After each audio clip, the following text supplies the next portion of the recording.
We have breaking news out of Putnam County. That's where federal agents are serving search warrants at the Nuwabian compound. We're counting at least 30 different police cars of various... The officers are all walking around with shotguns drawn. U.S. government helicopters, at least 2 that I can see at this point. Nuwabian leader Dwight York is in federal court on the nation's largest prosecution of a single defendant in a child molestation case. York is the leader of the United Nuwabian Nation of Moors. Appreciate it. It's on a nice little piece of property. This is where we do my garage, which is what you would term as pilgrimage. Before you go here and you walk this labyrinth, you come here. Each step is another prayer. All right? You touch, you make your personal prayer. Boom. What do you do, Paul, if you're the sheriff? You come here with a court order to enforce some law. I've got a court order I've got to post here. You meet 3 individuals there wearing guns, and they say, you're not coming here. The court's order has been willfully violated. There's no way I can inspect to see if there's anyone in this building. Therefore, you're responsible if anyone is locked inside. They've got their guns on. Tell me, Paul, what do you do? We have learned to live in a system of multiple choices. Look down at your shoes right now. Check them out. Sneakers or shoes, just check them out. Trust me, I'm not gonna do nothing.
Singer. There's something about being a Muslim and a Muslim leader. What does my religion have to do with me as an artist or an entertainer or a performer? You had the jazz, you had the song The Originators. He was the first person to show Jay-Z how to put rap songs together. Even in the rap videos, they're all out there holding the pictures of Dr. York. They're wearing the clothing with the flags on it. Right there on 5FT's finger is the same flag. It was a song that Nas and Noriega did. Cause I talk like Dr. Malachi York. You know, right there, you know the influence that this man had. Mr. York, you understand you're charged with 40 counts of aggravated child molestation. If you could receive a maximum sentence of 30 years in confinement for each count. January of 2003, I read that he had pled guilty to the charges. How do you plead, guilty or not guilty? Well, most attorneys know that you really can't plea bargain in the federal system as far as agreeing on a sentence. And so about June of that year, I read that the federal judge denied the plea agreement in the federal case. All right? And I knew at that point, I said, he has a problem. I mean, you have a man that's pled guilty to some very, very, very serious charges. It's been publicized for 6 months. And then the judge rejects the plea bargain. Is sentenced to life in federal prison. The federal judge imposed sentences totaling 135 years. Hey Nick, what the hell is this? This is where they prayed. It's fascinating. I don't know why they didn't took their bikes.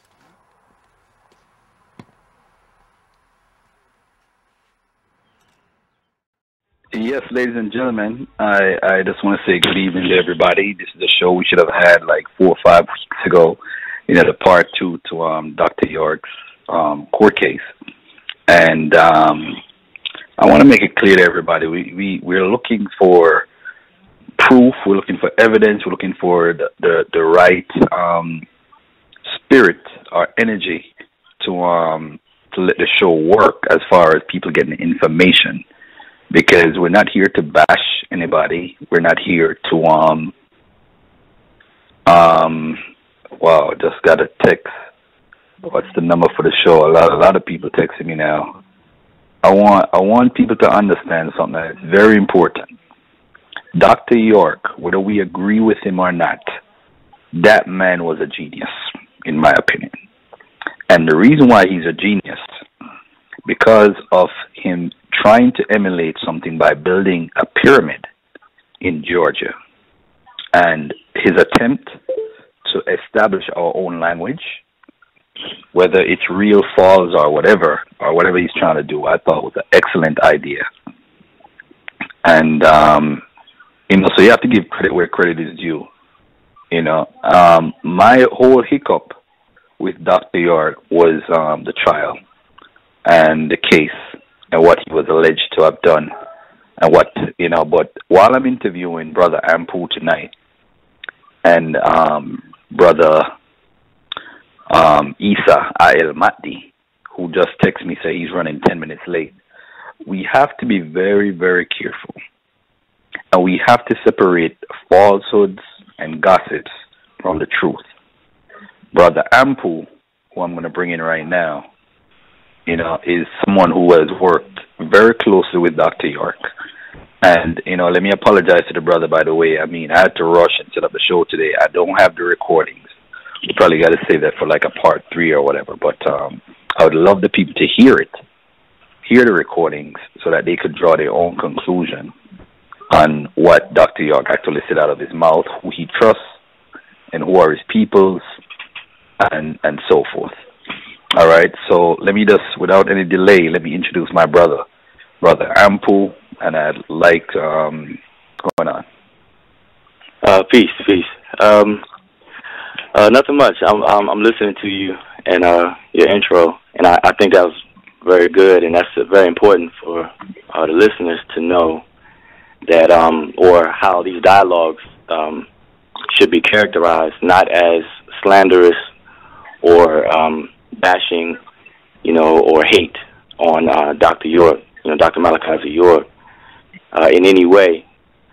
So, but a lot of people, will take some of the discussions that from the last show, or even over the past few years that I've seen, or even that I've been even engaged with, they will interpret as slander or hate, and they won't be able to justify that.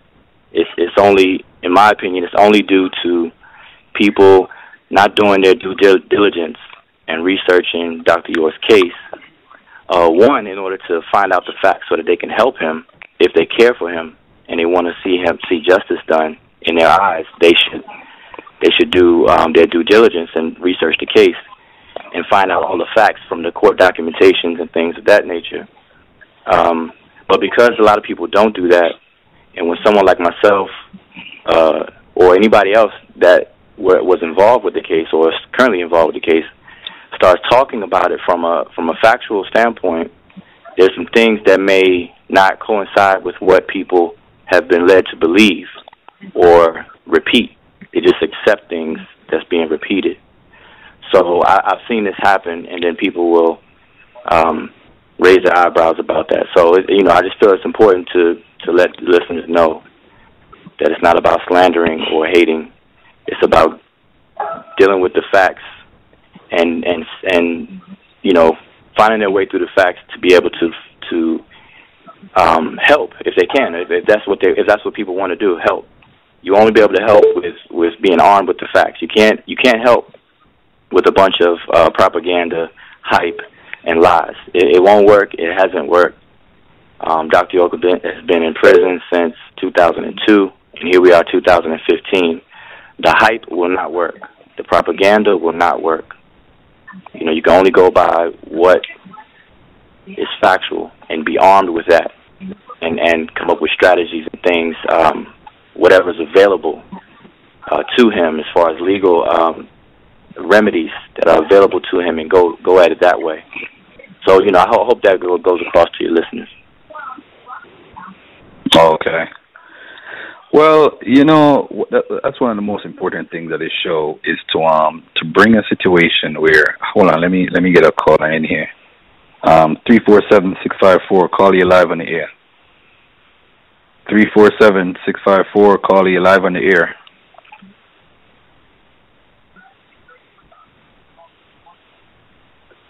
All right, I guess it was just listening. All right, so pretty much, I just want everybody to understand where we're coming from as far as doing the show, you know, because there's so much misinformation out there. You know, there's people saying that he's not even in jail. You know, there's people saying that he's somewhere else and so forth.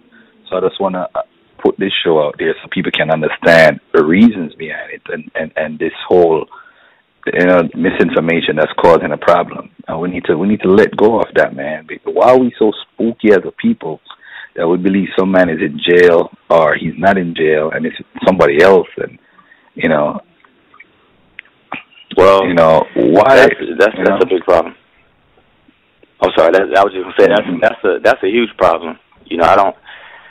How can you help? You know, if Dr. York needs help and should receive help, then he's never going to get help from people who don't even think that he's in jail or that he's even having a problem. So those people have to be discounted altogether. So anyone who don't believe that Dr. York is in prison, then you know that they just have to be discounted altogether because they're of no use whatsoever in the Nuwaubian fight on behalf of Dr. York. Those kind of people are of no use whatsoever. So, you know, they need to, you know, just ignore that.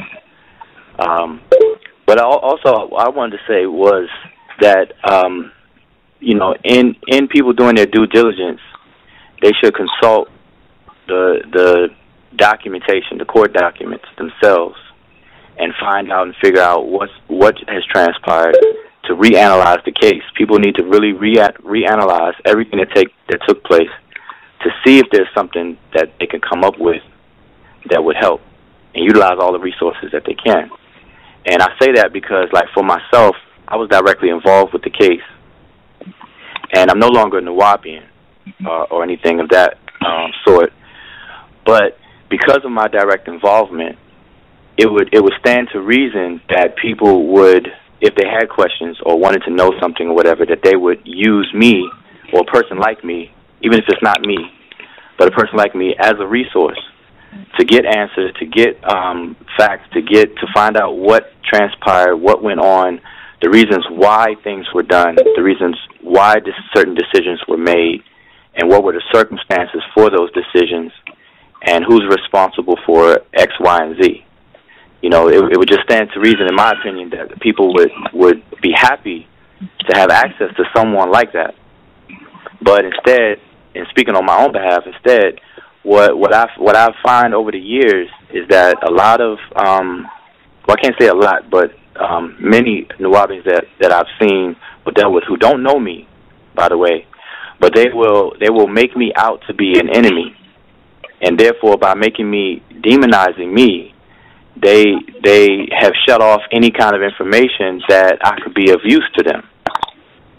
You know, either they don't know, or, you know, they're just ignorant of it, or they're just demonizing me to justify me, you know, as some kind of scapegoat or whatever the case is. And you know, I got a caller. I got a caller coming in. Sorry to cut you off. 610-800. Call you live. What's your name and where you're calling from? Hello. Hello. I could hear you. What's your name, my brother? Peace, brother. What's your name? This is Brother Garrett. Huh? Garrett. Oh, okay, Garrett. okay. Yeah, I was listening to the show. Calling in. Peace to you, Garfield, and Brother Anpu. One of the questions for the brother, how did he feel about the? I want to go because he just mentioned that they made him as an enemy, and me listening to the Nuwaubian facts over 2-3 years, I was like a participant on that show. Right. How does he feel? How do you feel about the brothers, the administration on that show, and is it still up and running? Because I haven't had communication with those guys in about 2 years. Okay, well, I don't know who's administrating the website now, but I'm assuming you're talking about the website, NewabianFacts.com. Yes. Yeah, I don't know who's administrating that website now, but at one point, it was a brother that I do know or did know by the name of Tracy, and I tried to reach out to him on a few occasions to call into his show because he had a blog talk show as well as being a participant in the administration of the website. And because when I read the website and saw the things that they were posting, I had problems with a lot of what they were posting because it was a lot of misinformation on their website. So I reached out to the brother to offer my help in correcting some of the misinformation they had on their website. But long story short, it wasn't received well, and I called into the blog talk show, and you know, the things that I was saying was not matching what they believed, what he believed, or what he had already accepted in his mind. And you know, so he's one of the people that I'm referring to that made me out to be an enemy. So all of the innuendos that I'm an agent, I'm working for the other side, I'm a black devil, you know, all the different Nuwabian phrases that they come up with was casted at me.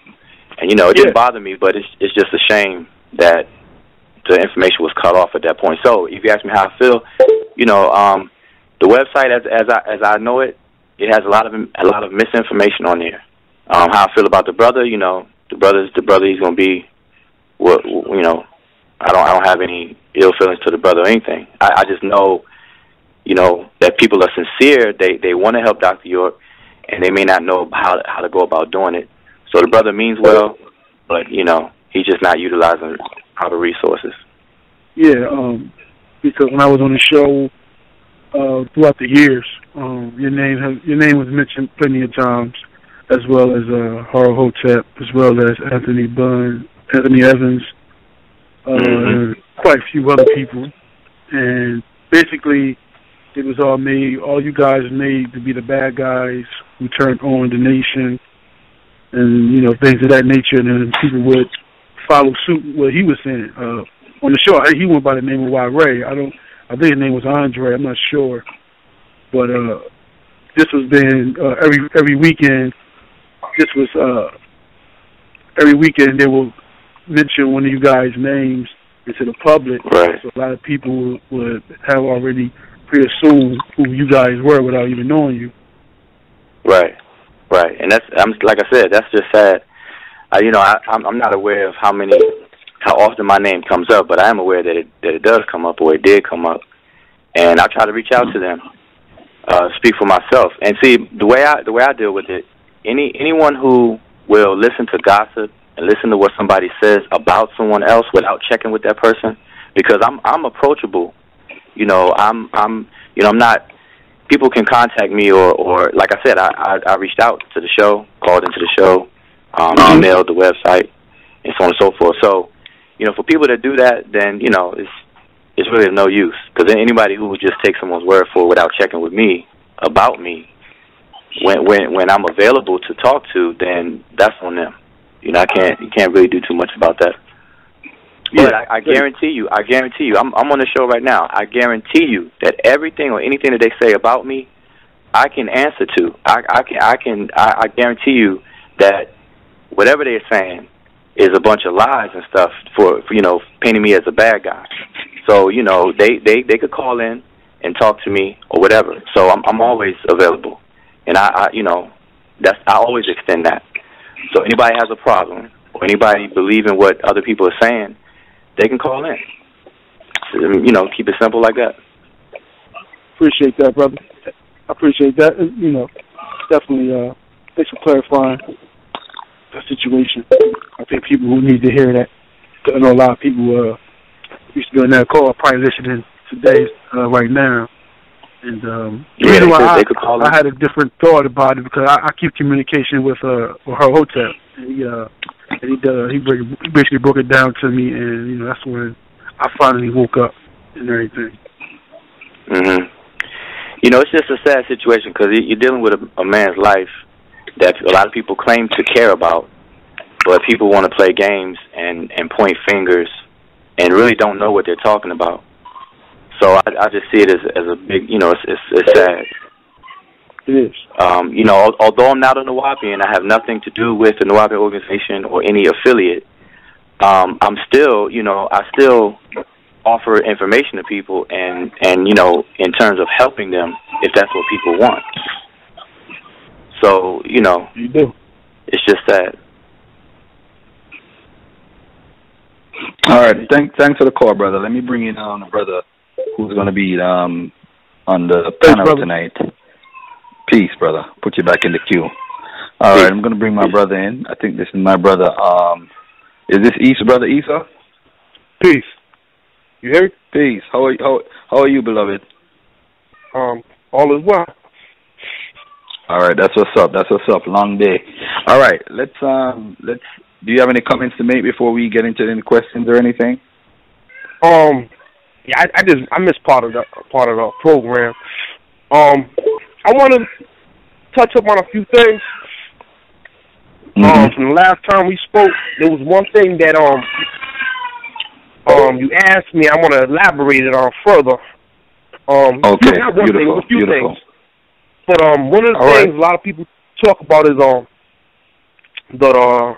the plea, the state plea, right? Right. Mm-hmm.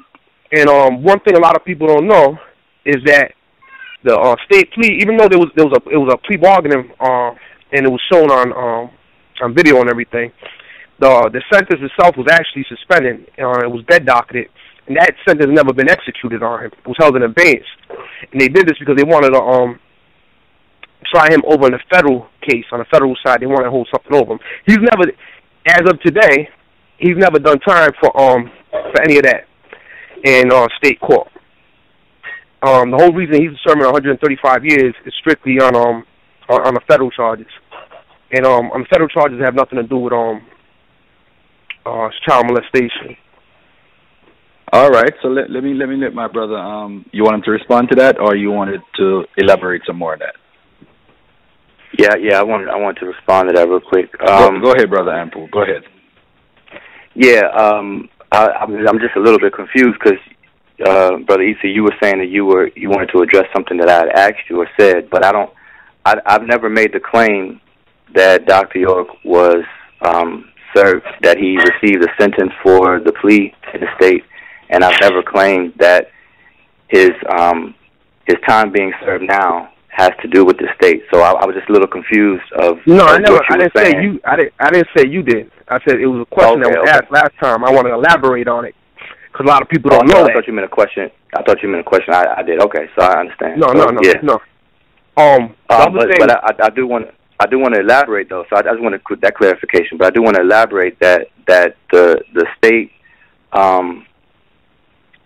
plea was they didn't pursue it, and he was not sentenced in the state, and this was an instrument that Dr. York could have used to get back into the state, because many times throughout Dr. York's defense, when he was transferred to different prisons in different states outside of Georgia, one of his complaints and one of the things he wanted was to get back into Georgia. So it was suggested to him to file a motion to withdraw his state plea, guilty plea, and that by doing so, that would guarantee him to be back into the state of Georgia, and he could address the state case. And by doing so, all of the information that will come out in the state case could then be used as information to come back on the federal case. But this was declined; it was never done. So as it stands today, the plea is still on record. He's never sentenced in there, but he never withdrew it at the same time. So I just want people to know that as well. Yeah, and I'm going to say Dr. York's belief regarding that plea is that, and to this day, I think he still believes the same thing, is that it was thrown out. They say, let me finish. That's what, at the time, he said he believes it was thrown out because of the situation what happened in federal court, that they said he was gonna run concurrently They said all this stuff to him. They rejected the plea in federal court. He was under the belief that got thrown out as well. If you were to call Eatonton Superior Court, if you were to call them, they'd say the case is closed. Whether that's true or not, that's his. I'm telling you what he said straight out of his mouth. Now that's what his belief was. Okay. Well, let me just address that real quick. Hold on a second. Let's get clarity here. So you heard Dr. York say that out of his own mouth, Brother Isa? Yeah. Yeah. How did you hear that? Over the phone. Over the phone. All right. No problem. All right. Respond to that, Brother Anpu. Then after that, I'm gonna take a phone call. Take my brother. My brother Cameron is on the line. Peace to the brother. Team Osiris, the Immortals in the building. But go ahead, brother. Yeah, I just want to say that that I personally told Dr. York personally that was not the case.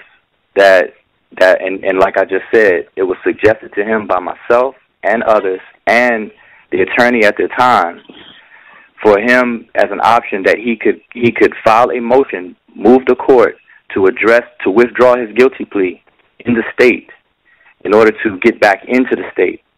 And we had many discussions about this. So I know for a fact from firsthand speaking to him in prison in several visitations that he knows that the state plea was still on record even after the federal conviction took place, the trial and everything took place. This was well all into 2004 and 2005 and so on and so on. So whether that's his belief or that whether he's saying that, that's one thing. And that's what people this is a problem that people have to start. There's a lot of things that's being said even by Dr. York himself that people just have to use their better judgment and discern for themselves by taking in all the information and making a judgment. So I'll leave it at that. But I'm just speaking from personal experience that I know for a fact. I can actually show letters and correspondence between me and Dr. York where this was discussed. So it's not something that I'm making up that I can't back up. We have recording of Dr. York, which I'm unable to play today, but and Dr. York bear witness and call the brother's name several times, saying that he's one to be trusted. So, hey, Brother Anpu was his man. To be trusted? No, Brother Anpu. Well, I get another recording to say the direct opposite. I mean, and that's the point. Well, now you're making my point. There are several recordings, and I can show several letters where Dr. York is telling people who to trust and who not to trust, and he's making it clear for whatever reasons. And then, like you said, if you can show a recording where he's saying something opposite, then it just shows that people need to discern for themselves what's what, and that's the problem. People just indiscriminately just accept whatever, and that's the big problem. Me, see, I'm so confident I can back up every single thing I say. Everything. I'm so confident that I could do that. So I challenge anybody to ask me whatever or try to prove anything that I say is wrong. I've been doing this for years, long enough. I have no problem doing it.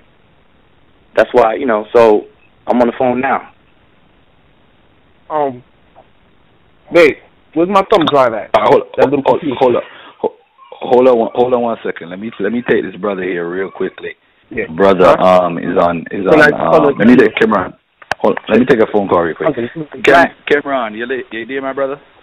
Yeah, what's going on, man? What's going on? Peace, brother. Long time. What's going on? Yes, sir. Yes, How's everybody doing on the line? Dr. York's trial. Peace. I'm hearing it. I got a few confusions though with the whole thing. Right. But I wanted to touch on the guilty plea thing, because remember they were trying to bury Dr. York. Like, they didn't want to let him go. That was the main thing. The minute he started building on those properties, they started putting a lot of pressure on him. He started having to do a lot of legal things, getting black lawyers, black architects and stuff like that to take care of the business for him, do it the right way. You know what I mean? They started putting a lot of pressure on him. But when they locked him up and he took that state plea, he made that state plea, that's because he know you can't get no 100 and something years for no child molestation. But it was bigger than that on the white boy part because they wanted to keep him for a long time, so they didn't want to stick that charge on him. That's why they took it to the feds, because they wanted to keep him there at least 15 and better. Well, he was charged in the federal and the state simultaneously.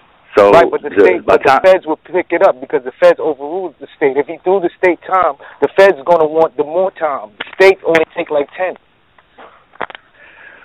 Well, the thing is that it depends on the charge. The penalty right, for federal charge won't even give you 10 years. And they want him there for a long time. 135 years is way better than that plea deal. All right, so, you finished? Okay. So I wanted to respond to what you're saying. Go ahead. Initially, when Dr. York was charged in the federal case, he was only charged with 4 counts, and it would have been way less than 135 years. So that wasn't the original intention at all. He was only charged with 4 counts initially. In the state, he was charged with a total of 208 counts, and it got reduced through the plea agreement to 77 counts. So I just wanted to clarify, if we go in chronological order, the initial indictment for Dr. York only consisted of 4 counts, and even if he was found guilty on those 4 counts, it would have never added up to 135 years. I understand that, but if he's doing, how much would the 4 counts add up to? I'm not sure off the top of my head at this point, but it's far less than. Right, but it's 15 and better because you're dealing with the Fed time, right? So no, it would have been 20. Okay, that's what I'm saying. Now, if he takes the state deal, he's gonna get something 10 and under, and that's what I'm saying. They don't want to give him nothing less than 15. The state was 12. The state was 12. The federal was 20. All right, they don't want to give him nothing less than 15. I mean, maybe my number is not exact, but I understand the concept of what's going on because this is the crime game. He was reading too much Black's Law Dictionary. You know what I'm saying? And he kept going back and forth. It seemed like he ain't know the laws he was playing with. That's what it seemed like. And then he kept trying to do all these gimmicks to get out once he done put himself in that hole. You know what I'm saying? Yeah, let me add on to that, right? When people clarify what the charges were in federal court, the charges was transportation and the violation of Mann Act was transportation and intent to transport minors in violation of the Mann Act, which is actually like a pimp statute. Right. All right. Now when you look at that, right? And this is something I wanted to bring up too to clarify. When they had a hearing, their lead special investigator, Delane Ward, the lawyer asked her specifically, "Do you have any witnesses that will testify that he had them brought over for those purposes?" She said no. I want Garfield to hear this because I got the transcript. I can read it from the transcript.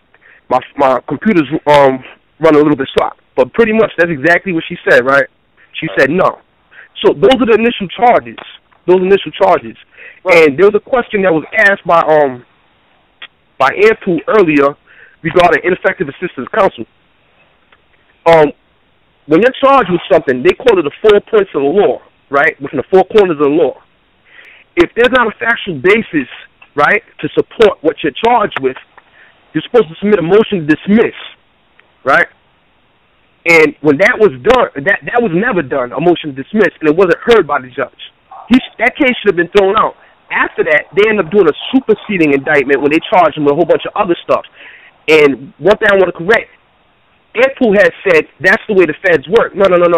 When you first get charged with the feds, it's because usually they've done an investigation for anywhere from 6 months to a year. You're going down. That's because you're going down for sure when the feds come. Exactly. It's not they didn't know what to charge you with. They knew exactly what to charge you with. You're right. And this is something that Anpu had said earlier, why they had to do a superseding indictment. No, they did a superseding indictment because they seen that the case wasn't going to hold up, so they had to throw more darts at the board and keep them in jail. Let me respond to that real quick. One, as far as the Mann Act, he was charged with the Mann Act violations. It was travel and travel and transportation. There was 2 statutes in the Mann Act. It's a subsection, A and B. So, yeah. But as far as what you're saying that I said, that's not what I said. The context and the reason why I said that was because what happened was Dr. York entered a plea agreement between the federal government and the state government. At that time, it started in November, and we can get into why it even started in the first place, but we can get into that in a second. But in January of 2003 is when Dr. York took the plea. And he was going towards the plea from 2002 in November. From November 2002 leading up to January of 2003 when he finally did the plea agreements in both the federal and state venue. At that point, the federal government had stopped their investigation. So it wasn't until after the judge rejected, which was in May of 2003, the judge rejected it, and the case started moving forward. Then it was then that the government rearmed their prosecution and added other counts to charge Dr. York with, and it culminated into a superseding indictment. That's what I said. I didn't say that's how the federal government works, period, like out the blue in general. I'm saying this is what happened in Dr. York's case. Stop right there. He was charged in May, right? May 2002, right? May of 2002. That's correct. Okay. And you just said January is when the plea happened, right? In 2003, correct. All right. So during that whole time, right, they had the opportunity to do it, right? They had 4 counts on. They charged him with 4 counts during that time. Exactly, but like you're saying, they had to stop their investigation or something only in 2003 at the plea. But that's not. Hold on a second. Clarity here. Let me get some clarity here. Yeah. All right.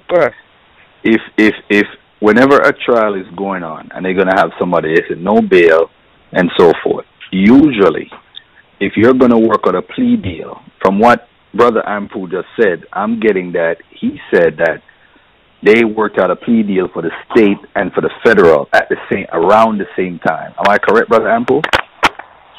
They was at the exact same time. It was 1 day apart. All right. As far as the actual hearing. All right, fine. So now, if they worked out a plea deal, remember, Dr. York decided to take a plea deal in the federal case, right? In the state case.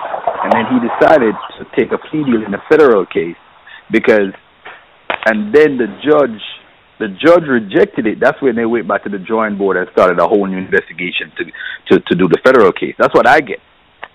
I don't know what you guys get. That's what I got from who said. Okay, you're saying that's what you get. But what I'm trying to let you know is that that's not how it works. Let me tell you something. The federal government got like a 98% conviction. Reason why they have a conviction rate so high, they have a playbook they go by in all investigations. All the investigations, you can read any kind of book on the mafia, gangs, whatever kind of investigation they do, they got the same elements in it. Before they even bring you to court that you're charged or they go and raid your house, they've already been watching you for at minimum 6 months to a year. Okay? Once they bring you in there to arraign you, they already know what they're going to charge you with. Absolutely. So to say that they had to stop their investigation because of a plea agreement, which was like, no, it don't work like that. All right. Let me respond to that real quick. Because I'm hearing a lot of noise in the background, but let me respond to that. Brother, what you're saying is general. I'm saying specifically what took place in Dr. York's case is that Dr. York was initially charged with 4 counts. The 4 counts remained up until after the plea was rejected. And then the prosecution decided to add counts to the indictment, and they came up with a superseding indictment, and they added charges to it. All right. Stop right there. Wait. That's what took place. So, irregardless of what you're saying, a superseding indictment exists, and it was that superseding indictment that went to trial. So, do you understand that? Yeah, but when you say that, put it in context.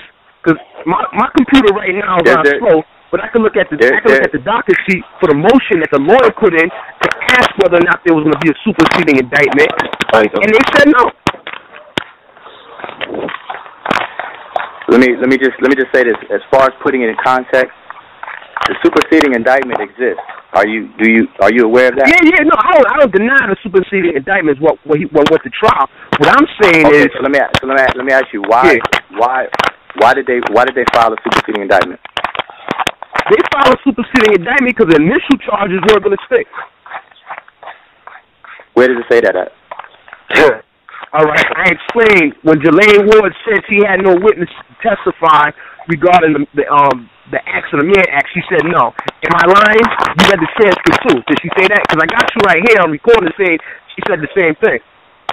Okay, let's go over that transcript. Let's go over what she said and what she was asked. When your computer comes up, you can read it. All right, we'll do it that way because what happens is I dealt with that transcript as well. And that was an argument that I brought up as well in the past. And the problem is that Jelaine Ward was asked by Garland, does she have a witness that will say that the purpose of the travel was for the intent to have illegal sexual activity? A witness that would say that. And Jelaine Ward said no. She said, say that? And he said yes. And she said no. She doesn't have a witness that will say that. And the Wapians are interpreting that as if the case should be closed. It's done, and that's a misinterpretation of what she's saying or that entire transcript. If you read the entire transcript, you will not walk away with her saying, "Okay, as though the prosecution needs a witness to say that in order to move forward with its prosecution." That's the problem that the Wapians are having in their interpretation of that section of the transcript. Hold on a second, Brother Anpu. Hold on a second. Brother Issa. Yeah. Are you saying that the sister said in the transcript that there is no witnesses for the trial or for that particular charge? No. That's all right. the point. Because you're saying the way. Hold on, Issa. Hold on 1 second. What I get from what you're saying that they had no witnesses, period. This is what I'm getting from you. Now, what Brother Anpu said, it said regarding when they went on the trips for whatever. Now, you're talking, the way you're talking, remember, my brother, we have to be clear because people are listening. Let me explain it. You have to be clear. Let me explain it. He was charged initially, right, with the Mann Act, which Anpu said is true.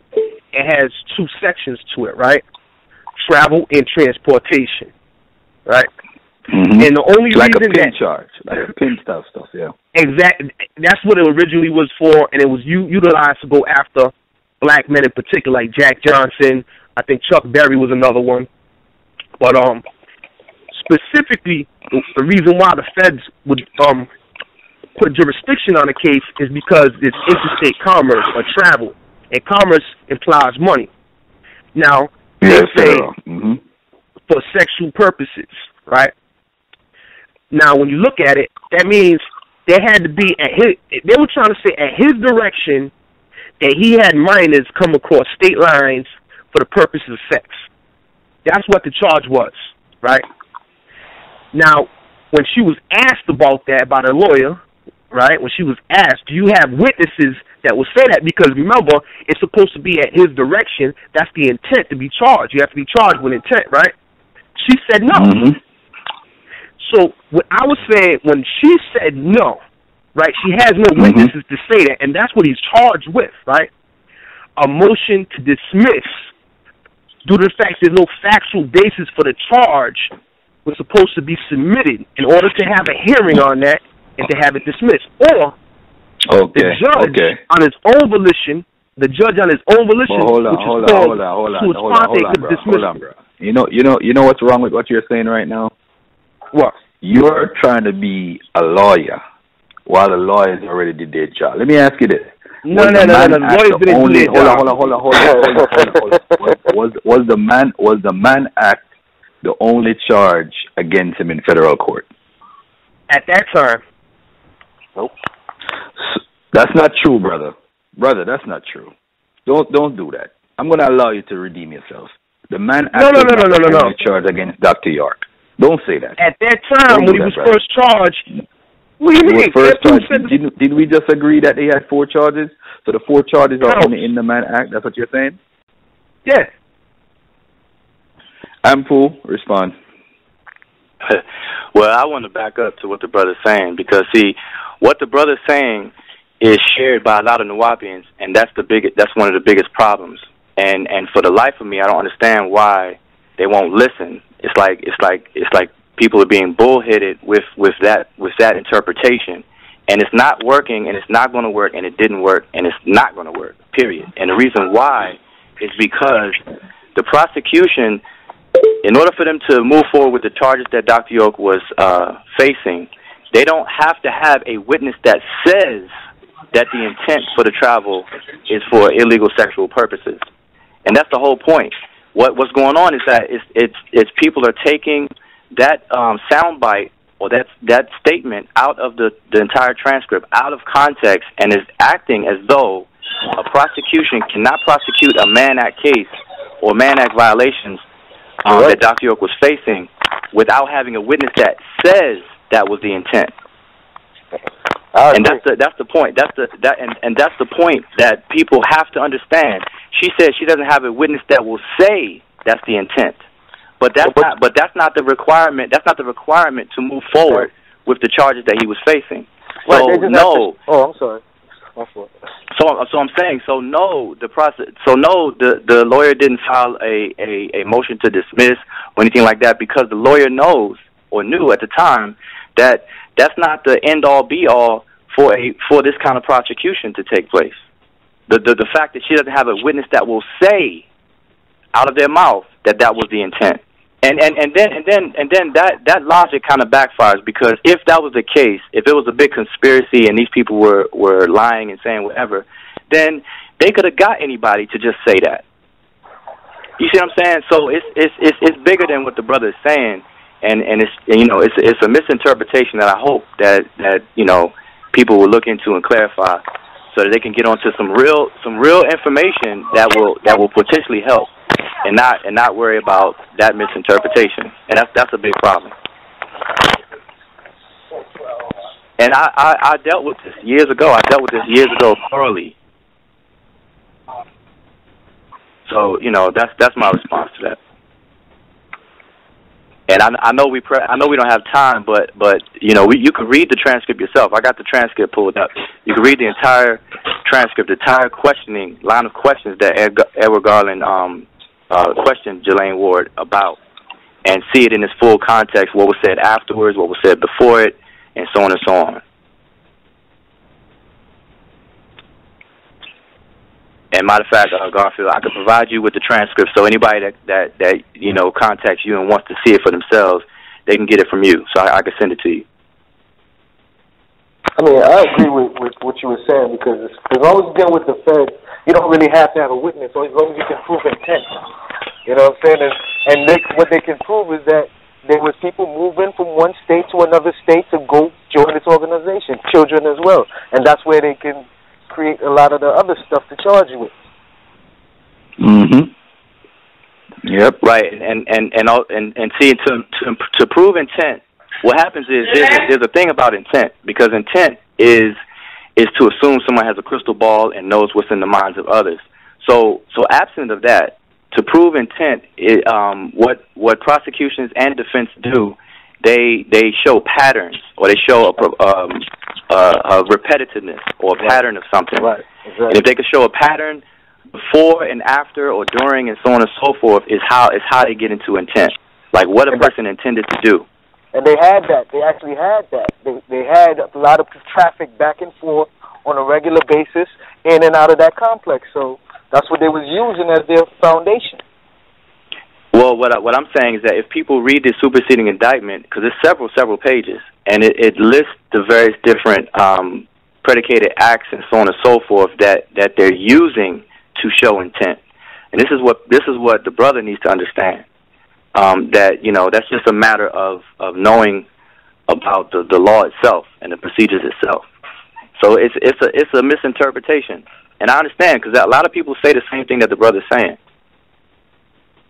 and it hasn't worked for over 12 years. And I don't understand why people are still. Check this out. See that interpretation you're saying? Is Garfield still there? Yeah, I'm sure he's still there. All right, listen, look. Yeah, I'm here, brother. I'm here. When Anpu said about superseding indictment, there was no superseding indictment at that. No, it wasn't. This was also in the indictment. The indictment is not like a one-page thing. Have you read the original indictment? Do you have the original indictment? I don't know if the brother cut out. I got a question. Did Dr. York even have knowledge of the how the judicial system works? Nah, not any in-depth knowledge of how that stuff worked. No. Okay, that would explain some of the mistakes he made going through the proceedings. Well, what type of mistakes you thought he made, though? Hold a second, Ampu. What type of mistakes you thought he made? Number one, plea deal. Why? Because of the position he took in society as activist and revolutionary. You don't take those on the notice, especially for that charge. Well, maybe he thought, hey, you got to understand, though, according to what Brother Anpu told me, because Anpu was directly in contact with Dr. York. Right. The people who, when he found out that a couple of the girls had herpes, that's when they told him that would be the best route for him, because he had herpes, and they found out. So hold on a second, Ampu, explain that whole scenario for him, so he understands why he pled guilty. All right. Well, let me say something also, so people will know that Dr. York's blood, Dr. York's STD test results was a matter of privacy. It was a private issue. Right. It wasn't public. It was under seal. But what happened is, hold on, let me just finish this. What happened is there were some a group of Nuwaubians who were helping Dr. York out legally and filing different things in a Colorado case, because Dr. York is out in Colorado. Okay. They were filing. They had opened a case in Colorado to try to get Dr. York transferred by way of a medical transfer, and it was a whole bunch of different filings that were filed into a court case in the federal court in Colorado. So what happened is a group of Nuwaubians had access to Dr. York's private sealed documents, and they in turn filed some of those documents into the federal court in Colorado, not under seal. So it became a matter of public record. So this is how people gain knowledge that Dr. York had STD and had herpes simplex too. All right. So this is for your listeners, Garfield, so they'll know how it basically became public. It was the Nuwaubians themselves that filed this paperwork in the public that caused everybody to know about it. But so his lawyer should have known. His lawyer should have known that wouldn't have affected him that much, except for in public opinion, because that doesn't prove he gave it to them. Like, just because you have something in common, right? So it wouldn't be a good reason to make a plea deal. Well, wait a minute. If we back up, so I just wanted to explain that to let people know how it became a public issue, because it was private up until that point. So, but now to answer the question though, what happened is in 2002, Dr. York's blood was taken. He went through a blood. They drew his blood, and the results came back, and the federal government through discovery, they have to pass over information to the other side. Each side has to do so through discovery. In November of 2002, the federal government let the defense know that his blood came back positive for herpes 2, and that two of the listed victims also had herpes simplex 2, and they also had anal chlamydia and other forms of chlamydia and so on and so forth. Okay. So based on that, and based on the circumstances of other things, it wasn't just that the lawyer suggested. Okay, hey, you know, hold up, bro. Hold up. I can't let that slide. I know he chopped a whole lot tonight, didn't he? Did you just say anal chlamydia? What the? What? It's orgies is going down. What is that? What is that? Well, let me back up. What I'm saying is that the lawyers that Dr. York had at the time. We're talking late 2002. This is November of 2002. Okay, it was Garland, Samuel, and Loeb firm. When they received that discovery from the federal government, from the prosecution, at that point is when they started advising Dr. York that it would be in his best interest to take a plea, because they were saying that based on everything, all the discovery that they had, and now with this new discovery of the STD situation, they were saying that they don't feel that a jury can be convinced that he did not have contact with the illicit victim. So instead of going through a trial and getting a whole bunch of years by a conviction by a jury, they suggested in his best interest that he could take a plea and get 15 years. Are we talking about the Most High amongst us? Are we talking about the guy who's sent by Ilion El himself?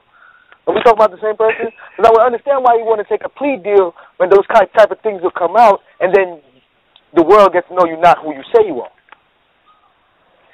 Well, you know, hey, that's a whole nother conversation. Okay, well that makes a lot of sense, and that's what. But I'm just saying. Well, I'm just saying that at that point is when the talks of a plea agreement started to take place. So I'm basically trying to paint a picture in the timeline situation. So around October, November is when the talks of a plea started to transpire. And then it wasn't until January that somebody's background is messed up. Is that yours, Cameron? Your background? Yeah. Sorry, let me cut it. Yeah. All right, keep going, Brother Anpu. Just real quick. So I'm just painting a timeline picture. So at the end of October, November is when the lawyers started to talk about a plea and making a suggestion about a plea.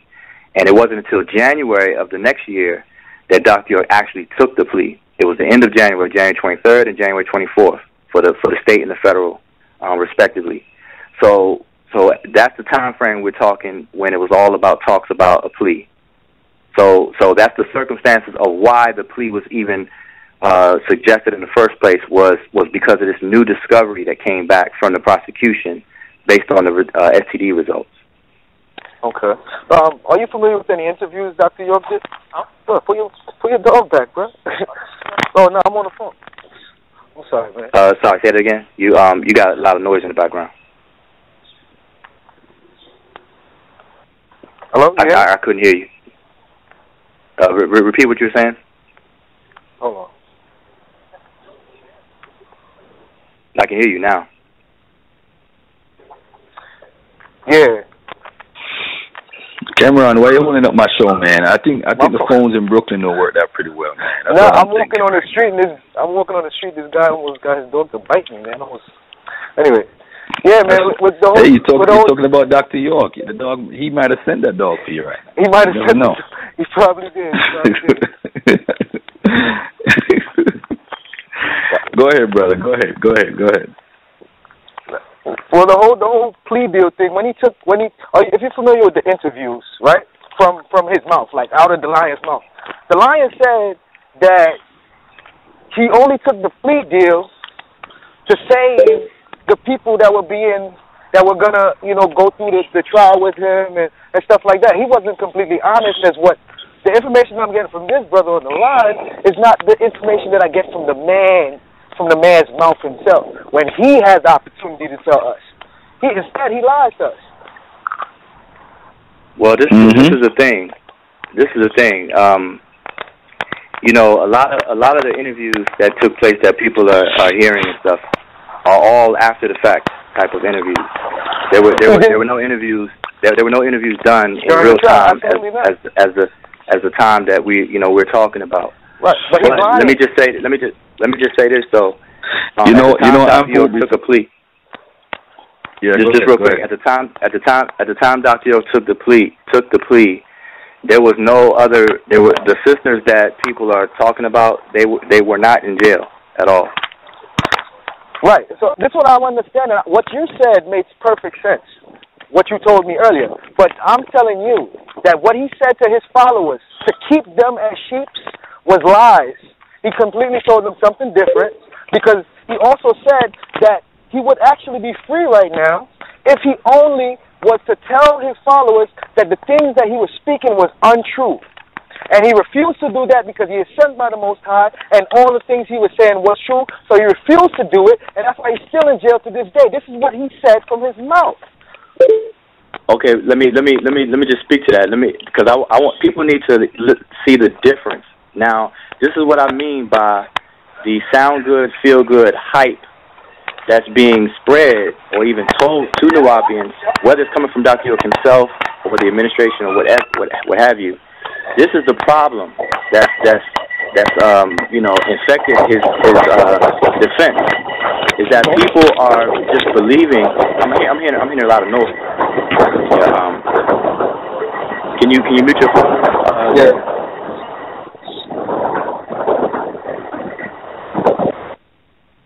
Okay, well, so I'm saying that's a big problem that has taken place in the entire case. Is what happens is people will just believe stuff and just accept anything without using their own mind, their own discretion, their own discernment or whatever, and they will believe anything, and that's been a problem. So there has been a lot of hype in Dr. York's case coming from the administration and coming from Dr. York himself, and there was originally there was a two like parallel thing going on.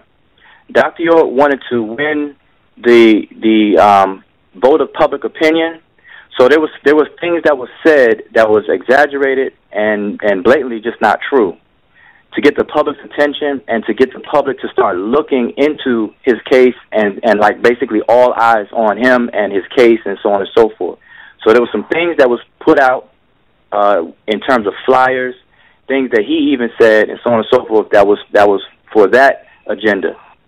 Then you have on the other side. Well, hold on. Then you have on the other side. There's a group of people that weren't supposed to get caught up into the hype and so on and so forth. Deal strictly with what's really going on with the case directly, so on and so forth, and was supposed to keep things moving legally and strategically. But what happened is those two avenues got crisscrossed and mixed up, and now everybody got sucked into believing a bunch of hype and so on and so forth, to the point where it's today, most of the Nuwaubians today are they treat the flyers that have been out, the websites such as NuwaubianFacts.com, they treat them as gospel now. They treat them as though it's all wise, right, and exact, and it's not. And to back up what I'm saying is that the avenue that was supposed to take place was there was a sister by the name of Nicole Bodie. Everybody knows her as Tara or more recently as Don Nicoleone. She had a company called Georgia Gossip. It was originally called Atlanta Gossip, but I think she changed it to Georgia Gossip. Dr. York wanted to work with her and through her to get his side out, so to speak, to be able to allow her as an avenue to be able to say different things, basically to be a PR type of arm of his defense, to interact with the public and to exaggerate, say whatever needs to be said to get the public's approval and get the public's opinion. But that fell out. So it kind of forced him to use his own administration, his own staff of sisters and so on and so forth to do that. This is when the crisscross started taking place and everybody started believing everything. So that's what happened. And I'm telling you now, anybody who was there or knows what I'm saying. I was there, and I watched all of this stuff take place. So you're saying that our great beloved leader was spreading propaganda for selfish gain, for personal gain? Hey, hold on, Cameron. You guys hold on a second. Let me get this caller. He's been on hold for a couple of minutes here. I'm back. Caller 205-566. Call you live right here. What's your name? Where you calling from? It's Issa. Oh, it's you calling back. Okay. All right. Yeah. All I got cut off. All right. Okay. Okay. Go ahead, Cameron. I don't know if you've been listening, but to the brother Cameron's your statement as far as his personal gain, what it is, I wouldn't describe it as that because you have to understand that the Dr. York is facing life. If he's facing the rest of his life, even back then he was basically facing an indefinite prison time. So when you're in that situation, you are going to out of either desperation or whatever, you're going to do whatever you feel is necessary to try to get yourself out of that situation. Not so if I'm the Most High, Elyon El. If I'm sent by the Most High, you got to understand. He represented the people. You understand? He represented the people. Understand. Listen. All right. So listen, then I don't even see no point in defending the man or even helping him at this point after these information has come out that he willingly and knowingly lied for personal gains because he want to get himself out of jail. So he's going to spread propaganda and the things that he did to get out of jail, which I do not respect. Period. That's for our community. What are you talking about? I mean, I got cut off. I didn't hear anything that was going on, so I don't know what you're talking about. Okay, but hold on. Let me just respond real quick. Hold on a second. Before you respond. Cameron, you were a part of the New Wapians? No, not at all. But I follow them closely. I wouldn't speak on something I don't know. Oh, okay. But Cameron, real quick. The thing is that if Dr. York or if people really believe that he has 76 trillion years of information sent from the Most High on a mission, the only one qualified by the forces of nature to do the X, Y, and Z or whatever, then there would have been no need for him to get help whatsoever. Exactly. You know what I'm saying? No lawyers, no nothing from nothing. You know what I'm saying? So the reason why I say that. Hold on. Trying to clown him because when he talking about 76 trillion years of information, he was talking about spiritual knowledge that he brought down. That's foolishness, bro. That's you want to say it's nonsense. That's don't even bring up that 76 that's a theological debate. Don't even hold on. Okay. Let's scratch the 76 trillion years. Don't do 76 trillion, bro. You gotta give when you got the number. You can't even don't argue it. Just leave it. Let it die. Okay, but wait a minute. Let's take 76 trillion years. let's take 76 trillion years out of the conversation. Yo, Cameron is my Negro, man. He's my main man right now, man. Right now, the people are feeling Cameron right now. All right, but hold up. Listen to this. What I'm saying is take the 76 trillion years out of the equation. The point that I'm making is that everything that Dr. York claimed himself to be, and people believe it, if people really believe it, and if Dr. York really believed it and stood on it, then there would be no need for him to get any kind of help or anything whatsoever. For example, Dr. York did not testify on his own behalf. If Dr. York is the grand super debater and no one can find fault in what he says, and he's the expert debater, then that's what a court case or trial is. It is a big debate. So why not take the stand on your own behalf and out-debate the prosecution? Surely a person who claims the stature that Dr. York claimed can do that with no problem. No. When you go to, I've been to trial, man. When you go to trial, it's not a debate. It's the prosecutor asks you whatever he want to ask you, and you can only answer exactly what he's asking you. The point is that, no, listen. You're crisscrossing different things that got nothing to do with each other. We talking about the legal case. No, I am definitely talking about the legal case, and I'm definitely talking about the trial. I was at the trial. I've witnessed several trials myself, and I know how trials go down. And the questions that you're asked under direct examination, and then you get cross-examination. So if Dr. York took the stand, number one, he would be a defense witness, so therefore his own attorney, he could have written his own questions for his own attorney to ask him, and then the prosecution would have to stay in the scope of those questions. Now, if Dr. York is a defendant, then the scope opens wide, 360. The prosecution is allowed to ask him anything relevant to the charges. So the debate part that I'm talking about is my point is if Dr. York is a master debater, and he stood before the test of time answering any and all questions as people proclaim about, then surely he could have withstood the questions that any prosecutor could have thrown at him about his own life and his own doings or not. That's my point. So, and I'm saying that he didn't do that, and the reason, it goes back. Negative inference from him not taking a stand. That's law. Just because the defendant doesn't take the stand on his own behalf, the judge instructs the jury, you can't take as a negative inference as to his guilt. So you're playing true. That's not what I'm saying. That's not what I'm saying. That's not what I'm saying. Listen, hold on. Listen.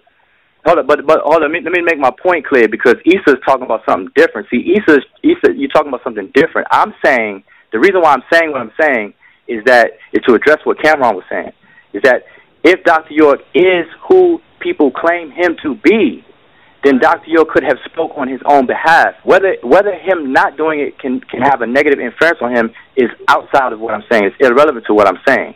I'm saying that he did not testify on his behalf. You do know that, right? Yeah, I know that. Okay, so why? If he didn't testify on his own behalf, it's because had he went up there, the prosecutor could open up other things, and it was a strategic decision not to do so. I mean, it's quite obvious that it was a strategic decision, but I'm saying, right, so why? I'm saying why? Issa, hold on, check this out. Now, man, y'all jumping off to some other stuff. Let's stick to the facts of the case. Why is this? No. Let's stick to the facts. He didn't testify. Okay, let's deal with, because last time Anpu was saying, like, really there was no prejudice except one thing where the judge didn't give a continuance. However, I'm watching him right now on TV. That's not what I said, though. No. That's not what you said? I didn't say there was no prejudice except just this, and that other. No. Oh, so if we play that first interview back, it's not going to come off like that. Nah. Garfield asked you specifically any prejudice, and you said that, no, actually, the people in Eatonton, they were supporting the fact that he got the land and there was really no problems. And then you said somebody, which is a fact, person who's supposed to file some paperwork, they didn't do it correctly with the Ramsey Social Club, right? And then that opened up another can of worms. Then you went on to say that, well, Sheriff Seals went out and became a certified building inspector. Now, what sheriff's going to go out his way to do that? Now, he was a code enforcer, by the way. He was a code enforcer, not an inspector. But go ahead. Go ahead with your bill. He went out his way to do that, to go after Nuwapians down there. Fact? Yep. All right. So what's your point? I'm trying to figure out your point. My point is this. You were coming off before, like, really, it wasn't even like that. Like, a lot of people don't believe the hype. They weren't against Nuwapians down there when they were down there in Eatonton, but there was government officials as well, like Sheriff Seals and a few other people. No, that's not what I said. And if you play back the interview, the point and what I said, and the point of what I said was that when Nuwapians tell a story such as how you were doing on that previous phone call, is that you left out the fact that Nuwapians themselves, myself included, I was there at the time, that we are our worst enemy when it came to that situation. We filed improper paperwork. We filed for a storage building and turned it into a full-fledged club. Okay, so I'm saying that we brought the heat on ourselves like that. That's my point, and that's what you didn't mention. So I was just adding to what you were saying. Well, I did say the paperwork was filed improperly, because that's a fact. I didn't say it wasn't. I didn't say you said it wasn't. I said you omitted it. You didn't say that at first. I brought that up. I brought all that stuff up. All right, you brought it up. Okay. All right. So go on with your bill. Go on. I mean, because your point. One thing I was bringing up was about motion to dismiss, right? Due to the fact there's no factual basis. You saying no, but that's for a judge to decide and a lawyer to submit the motion. Now, nobody who's listening to me right now has to believe me. Everybody go back, do their own research, right? There's law libraries if you're next to a courthouse or whatever. Go online to LexisNexis, do your own research, actual basis for a charge, right? And a motion to dismiss.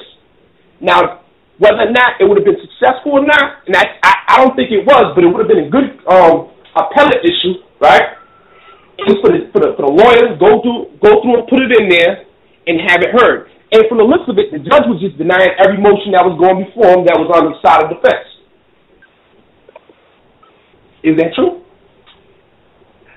I'm trying to understand your point because we kind of addressed that already. The fact is that there was no motion filed to dismiss based on that. No motion was filed, and the reason why there was no motion filed is because the lawyers knew at the time that is not the end all be all for the prosecution to move forward. If that one sentence is taken out of the transcript when she was asked, do you have a witness that will say that the intent of the travel was for illegal sexual activity, and she said no to. This is what's highlighted and taken out and built on by Nuwaubians, and this is what you're doing. I'm saying if you read the context, and I said earlier that I will give the transcript to Garfield, people could contact him, get it from him, and read the entire transcript for themselves and see how it's worded and stuff like that, and see that they were talking about a witness that will say that was the intent of the travel. Yeah. And I said logically, I said if because on one side there's supposed to be this big conspiracy against Dr. York. So if that's the case, then the prosecution could have got any one of them to just say, yes, he told me the intent of me moving from New York to Georgia was for him to have sex with me, whatever the case is. See, you're going into what ifs. I'm not dealing with the what ifs. I'm dealing with just the fact. The fact is, the fact is there was no dismissal filed. The fact is there was no dismissal filed. And my point is whether or not you're saying you're putting your trust in the lawyer's judgment, right? The Garland firm's judgment. No, I'm not. Wait a minute. If you said you're telling me what was in the lawyer's mind, said that's the reason why he didn't do it, right? No, I'm telling you. Wait. I'm telling you based on having dialogues with these people. Yeah. Arguments with these people. Wait, I'm telling you based on arguments and dialogue with these people. I'm not telling you. I'm not grabbing stuff out of the sky. I know that, and you're telling me exactly what the lawyer was telling you. So Garland. These are several different lawyers. Garland was the one at the time. Look. Here's my point. That was Garland's judgment at the time. Garland, right? Nevertheless, should have put it in. You know why? A good lawyer, when he looks at the long picture, he doesn't just look at the immediate what's going on. He looks at appellate issues. Now, whether or not it would have been successful or not, that's something. Leave it up to the higher court. Okay, all right. So let's put a period on that. So you feel that a dismissal should have been filed. Garland didn't, and he didn't. So now we can go into something else. So it didn't happen. So now we can talk about something else. All right. Hello? Wait a second. Cameron is back on the line. Hold on. Let me ask a question to Issa real quick. Issa, you said that he did not testify because the prosecutor would have brought up other issues or whatever. If the man is innocent, right? I don't think that's a good answer because although we're both assuming, if he's innocent, ain't nobody could stop me from testifying, bro. No. Me personally, I'm just saying, if I'm innocent, here's the thing. You're calling into. Hold on, Issa. Issa, hold on, bro. Hold on. That time we got over hour and 20 minutes left. Relax. We good. Hour and 40 minutes. I'm saying to you that if I was accused of a crime, right, and I'm innocent, I'm saying that there's nothing that could stop me from testifying. It's just like OJ at the trial. I know within my heart, I feel that OJ did it or had something to do with it. So if OJ was innocent, he would have gone on the thing and testified. He would have. But hold on, you said two things right now. You said OJ did it or had something to do with it. Those are two separate issues. Okay. Leave me in my craziness. But I'm just saying to you that. But why didn't Dr. York testify? It was a strategic decision. If he's innocent, I gotta leave it at that. The fact is he did it. All right. Another fact is that you cannot use that against him. See, his law, right? No no problem. matter what your All right, emotion, what your feeling is, what you would have did, that's law. Stop. Oh man. Okay, that's fine. Nobody's using it against him. That's the thing. I don't understand. That's why I said earlier, no one is using it against him or negative inference. But it raises a question, and this is a question that I was asked, that I'm still even asked to this day, is why didn't Dr. York testify on behalf? That's a legitimate question that people in the public have always asked the entire time. Because he was advised not to. He was advised not to. But let me ask. Listen, my point, real quick. Okay, go ahead. Sorry. Go ahead, Anpu. Go ahead. No, I was just gonna say real quick is that even though because in a criminal case, a defense doesn't have to produce a witness at all. They're not required to. It's the prosecution that has to prove, has the burden of proof. So everybody should understand that the defendant himself or herself doesn't even have to take the stand at all. They don't even have to present not one witness if they don't want to. The only reason why witnesses are produced by the defense is if they feel that the jury is being swayed or the prosecution is presenting some things that is convincing to the jury, et cetera, et cetera. So Dr. York did not take the stand, and that's not held against him. But irregardless of that, people have always asked the question, why hasn't he? Because the expectation is, in a case like this, dealing with sexual molestation and acts dealing with minors and so on and so forth, or whatever, people have the assumption that an innocent person would take the stand in a heartbeat and defend themselves. I'm saying this is what the public's expectation has been. This is why people ask the question. Let me get Cameron in here. Hold on. Let me get Cameron in here. Cameron, what you got a question or anything, man? No, I wanted to touch back on before I got cut off. He was saying that that if the people believe Dr. York had all this stuff, then they should have what you were saying really, Brother Anpu was your name? Yeah. Well, so what were you talking about back when I said what?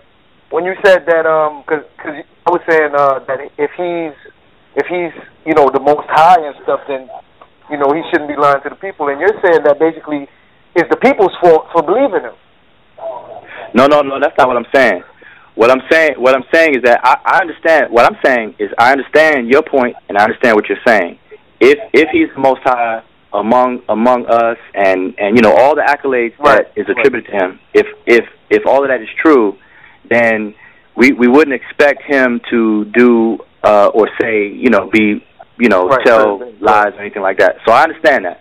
But what I'm trying to get you to understand is that when the dust clears, when the smoke clears and dust clears, when reality hits, all that stuff goes out the window. Dr. York is a person. Wait, listen to what I'm saying. Dr. York found himself in prison and trying to get out. So a different attitude, a different mode kicks in. You are trying to fight for your freedom at that point. You have to say whatever. All that other stuff went out the door with him. But I'm saying to his followers, everybody's still holding on to that. But with him, it's like, hey, I got to do what I got to do to get up out of here. I need the public to look at this case or whatever. And thus enters all these different things that were tried outside of fighting for his innocence, such as the UCC filings, such as the Moorish stuff, such as the sovereignty stuff, such as the Native American stuff, such as the Liberian stuff, the Ghana stuff.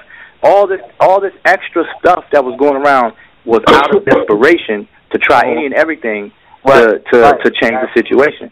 Now I want to say something. Okay, go ahead. I want to say something. Speaking on behalf of me as a young person coming up learning certain stuff from Dr. York, speaking on behalf of a whole community of people who are looking for information and sought to this person for guidance. When those people were vulnerable, children, adults, vulnerable for information that they were thinking was the truth because somebody who they thought was credible was giving it to them. Somebody who has the title of doctor, who read so much books, who wrote his own books. This man has captivated people. And, when you have that responsibility, and then you're put in this position, and these are the actions you take, You in it by yourself, bro. You in it by yourself. You know why? Because we still out here lost because of you. A lot of people got to clean up the shit he done did. You know what I'm saying? So leave him. Why are we having this discussion? Well, let me address why I have these discussions. And you know, my whole thing is to offer clarity and give facts to Nuwaubians in hopes that because you have a group of people, regardless of how people feel about Dr. York, there are a lot of people who love him and who follow him and still want to see him out of prison. Right. So and these people are doing their best and they're sincere at it and they're trying to help him. But my thing is that a lot of people are just misinformed and they're believing a lot of misinformation and they have no chance at trying to help or fulfill whatever it is they want to do. So because I was there and because I was involved, I'm trying to straighten out the confusion and the misinformation and arm them with the facts so that they can so if they wanted to try something or do something, then they can do it and feel whole about it, as opposed to just going on year after year after year, being told that hey, he's about to get out, any minute now, and all this and that, and have their hopes up high and continue down that road for for years and years. I would feel messed up if I didn't, because of what I know, if I didn't offer the facts and stuff like that to the people so they could either say, hey, is there something I could do to help, or there's something I can't do to help, so let me switch up my how I'm living my life, whatever the case is. I understand that's why I have these conversations or I continue. I don't even have them as much as I used to, but I used to answer questions all the time. But what I'm saying is you're doing the cleanup job also. You're cleaning up stuff that he done messed up. He even gave out false information that you're having to clean up on his behalf.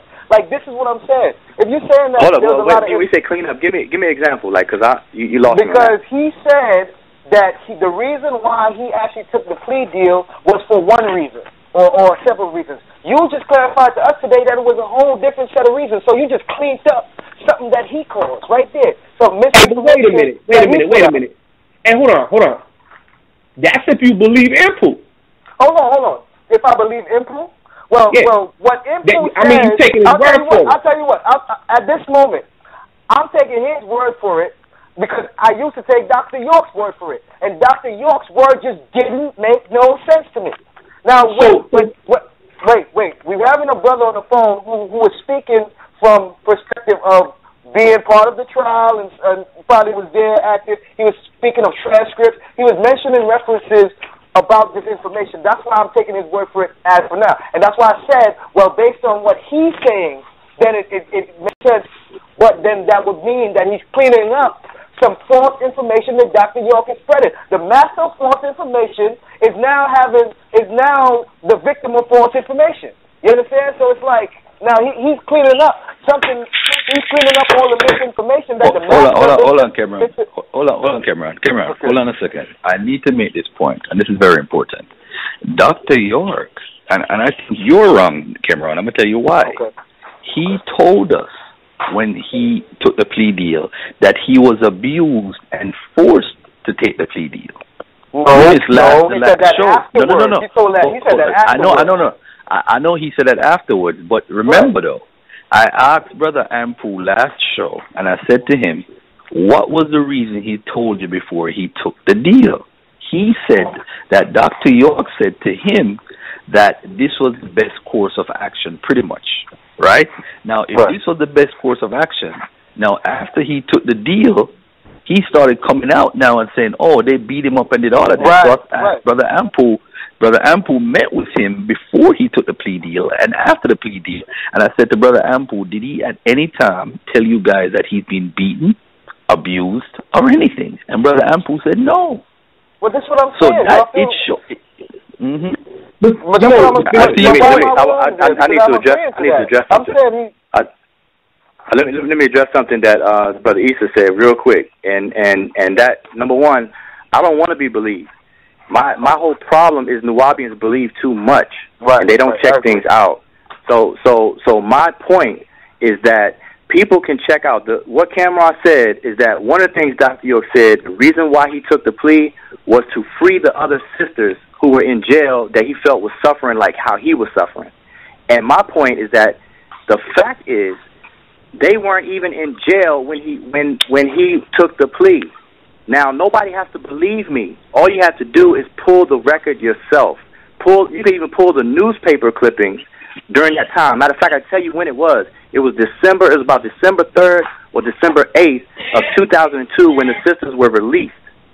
And Dr. York took the plea in January, at the end of January 2003. So they were well out of prison and well out of jail at the time Dr. York took the plea. So that couldn't have been the reason. Nobody has to believe me. Nobody has to believe me. Yeah, nobody got to believe. And I'm sorry, don't believe me either. Go check it out. Go do your own research. Talk to whoever you want to talk to. Pull up the transcript. Do all that stuff.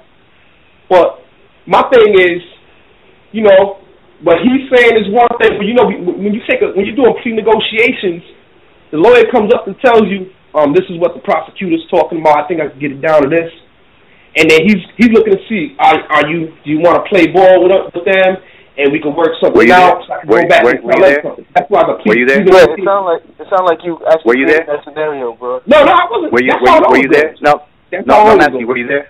No, I'm asking you, were you there? All right, so everything you just said, I'm trying to put in perspective. Everything you said is just coming out your mind. How generally practiced. Generally practiced. That's the way. I understand that, but wait a minute. Don't skip over what I said. We don't want that. You just complain. Hold on, Anpu. Hold on. You just complain and say we're dealing with facts. So why are you giving us conjecture now? No. Ain't conjecture. It's a fact. A plea deal doesn't happen in one shot. All right. So you're saying that he plead. All right. Was Dr. York abused and beaten into this plea deal? You look fine to me. All right. So you're saying who you asking? You're asking me that question? Who you asking? Torture doesn't have to be you're getting beat down like a Rodney Kent. But that's what he said though. That no, he didn't say that. He said he had physical abuse. He said physical abuse. He had emotional abuse. He said he's a clean man. They had him dirty places. Like I listened to the man. He's had several reasons why he took the plea. I got the whole thing on tape, man. I listened to the whole thing that what he said at various reasons and different times. It's on an Ala Patmo CD. But listen, hold on, pause. Both y'all pause. Wait, both y'all pause. Hold on a second, because okay. Ahead, so the point that y'all have to realize is that we're dealing with a timeline, a chronological timeline. At the time that Dr. York was negotiating with the prosecution about pleading and working things out with his attorneys far back as the beginning of November, when the attorneys received a discovery from the prosecution, this is when they started suggesting that. From that point until the end of December 23rd and 24th, when he went into court and took the plea and signed it himself, from that amount of time, there was no mention of anything of what you're saying and what Cameron said that he heard him say on those tapes. None of that was mentioned. And that's what Garfield asked me, because before the plea hearing and afterwards, there was a lot of conversations between Dr. York, myself, and other people, and that stuff did not come up. In fact, Dr. York had us research a prison facility in North Carolina that's supposed to be very, very laid back and lax, to where he could serve this time and still be a consultant to the organization. These are the things that he had us research in order to put inside the plea agreement. So and I know, and I'm saying nobody has to believe me. This is what happened in real time. Now, after the fact, in the Isles of Patmos recordings that I participated in as well, that he started saying that the reason why he took the plea was to save the sisters, and that he was tortured, and that he was in rat-infested cells, and he was sleeping on concrete, and so on and so forth. That came after the fact. So I want to put in perspective. So now y'all could argue amongst yourselves, but I'm dealing with what actually took place. I'm with you on that, bro. Yeah, I have a comment. My brother said he'd rather go through slavery than agree to a plea deal to child molestation. That's our deep community, man. That's how, yeah, man. Hey, whatever he plead guilty to, the state he did station in the state, in the federal, he did not I mean, they call him on all Hey, that but stuff, Rico Man, whatever. Hey, but let me just address something about that real quick, because people need to know about the Mann Act. Because a lot of the arguments is that the federal government don't have statutes, don't have child molestation statutes, and so on and so forth, and that is technically true. But what happened with the Mann Act? The Mann Act originally was for was called the White Slavery Act, and so on and so forth. But the act originally was targeting pimps and prostitutes, But through time, it changed. It changed in 1976, and it changed in 1973, I believe, and it changed in 1986, and it was amended. And it was at that 1986 amendment of that law that opened the door that basically, if you read the law as it is now, it is actually not, although not technically, but it is a way that the federal government can charge people for child molestation if state lines or cross or travel or transport is involved. Because the way it's worded is any sexual activity that is illegal, any illegal sexual activity, and they made it non-gender specific. So it deals with males and females, and it could be for any sexual activity that is illegal in the destination state or whatever. That's how it's worded. And because it's worded that way, this is how the federal government was able to cloak a child molestation case in the federal venue. So people need to understand that. So it's not really an argument to focus on and go back and forth with and spend like 5 and 6 years about when the law says what it does.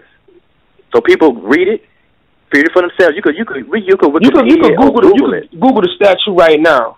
It's gonna come up. Exactly. So, I mean that ain't. You can Google it right now. It's gonna come up, and it'll tell you the different amendments and different people who was charged with.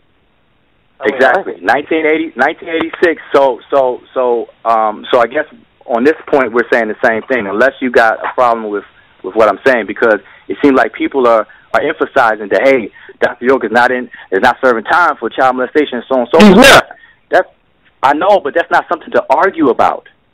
That's not something to focus on and argue and go back and forth about. But, no, you know what the thing is? No, check this out. For clarification purposes, right? A lot of people think that what they see on YouTube is in federal court, and it's not. Okay. A lot of people. And I want to ask Garfield a question, right? You had your own opinion about Dr. York before here. I want to know how you formulated your opinion on Dr. York being guilty before hearing all the facts of the case, because a lot of people haven't heard all the facts of the case. A lot of people listening right now haven't heard all the facts of the case. All right? Haven't read all the transcripts and everything like that. Okay. First of all, the only reason why I came to the conclusion because he pled guilty in the state court. Okay. I said to myself, hold on a second. I said to myself, child molestation or anything to do with children is the worst crime that you're looked on in prison. So I'm saying to myself, if I'm going to plead to something, that would be the last thing on earth that I would plead to.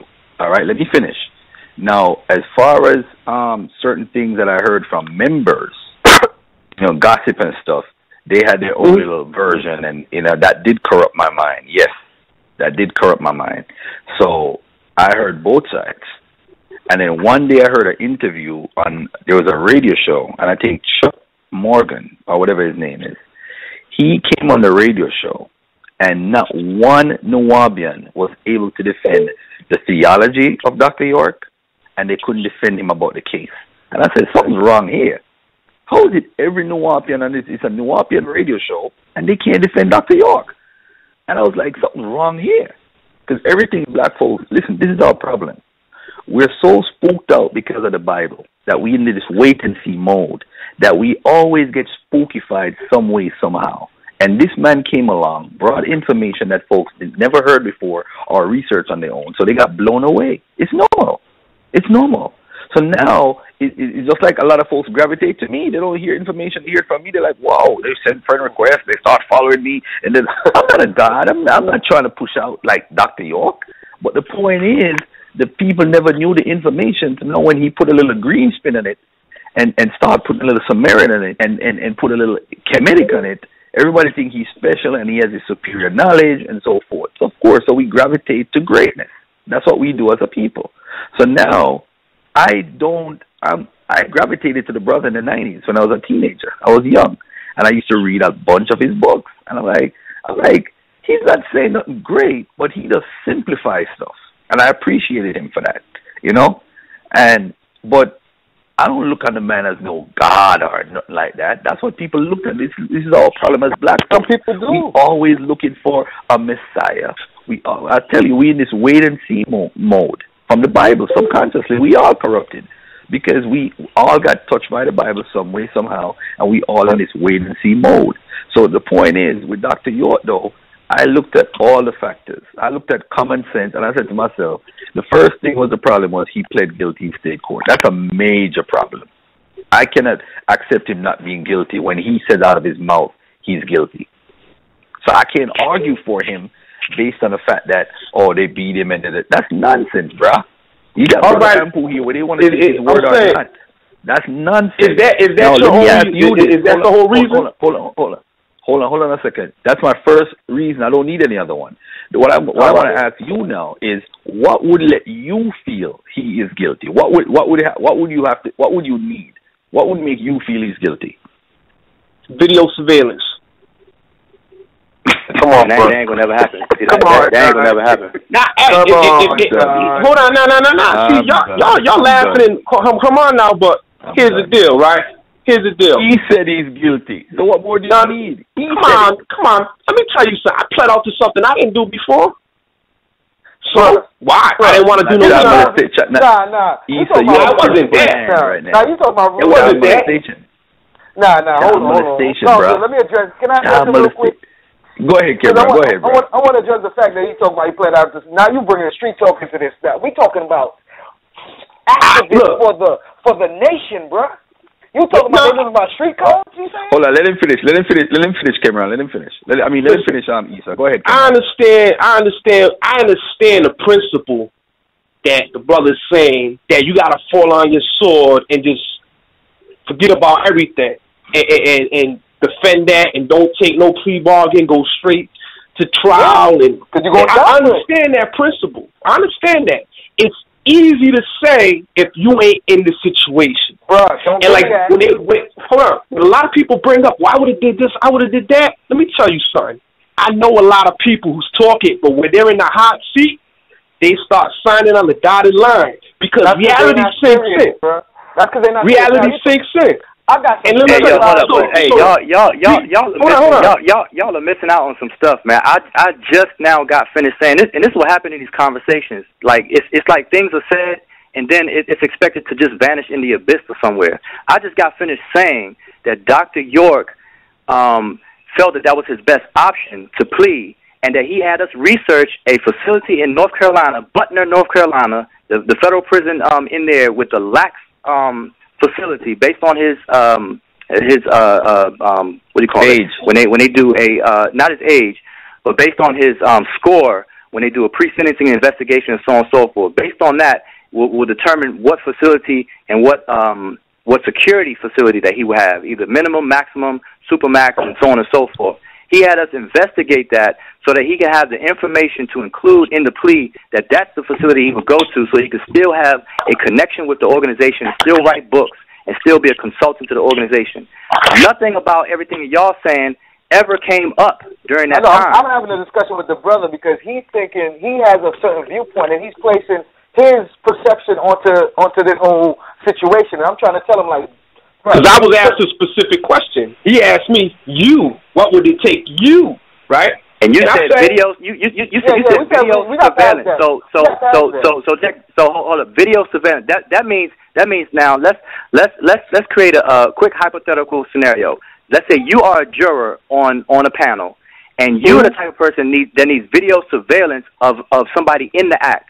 So that means if a person is really guilty, like let's say you have a child and somebody, well, obviously you wouldn't be a juror on your own thing, but let's just say one of your relatives has a child and they were really molested by somebody. Now, you as a juror on trial, you as a juror helping out on the trial, if there's no videotape of it, you would let the person go. Is that what you're saying? It all depends on the facts of the case, though. Hold on. Here's the facts of the case. They said they was watching the Nuwapians sometime. No, hold on. Can I say this? Issa? Go ahead. Issa, can I just say one thing? What? There's evidence. There's no evidence possible on this planet that will convince you that Dr. York is guilty. And I'm going to tell you why. You are caught up, and you won't admit this, in the whole messianic type figure foolishness that we all go through in the black community. You're not going to admit it. What I'm going to say to you is very simple. Nothing will convince you that Dr. York did it, even if he told you he did it. Even if he came to you and said, you know, bro, I did it. You're going to be like, nah, they forced you to say that? Did they tell you to say that? Bruh, you won't. You have accepted. Hold on a second. Garfield, man. Go ahead, man. Hold on, Issa. Let me just say this. Let me tell you something. Nobody could have said nothing about Farrakhan in the 90s to me. Nobody. Because when they kicked me out of college, my first college, the Nation of Islam came and saved my ass. Came there, campaigned. I didn't have to buy nobody a plane ticket from Chicago. They just thought it was something to fight for. A student got kicked out because of his playing a videotape of Dr. Khalid Muhammad. Got banned from the college. So now, whenever anybody said about the Nation of Islam, I would get offended. Because I'm like, oh my God, Farrakhan. They even barred my car one time. Farrakhan and them barred my car. I was like, wow. You know what I'm saying? They couldn't say nothing about that man to me. But then I said, am I worshiping this man?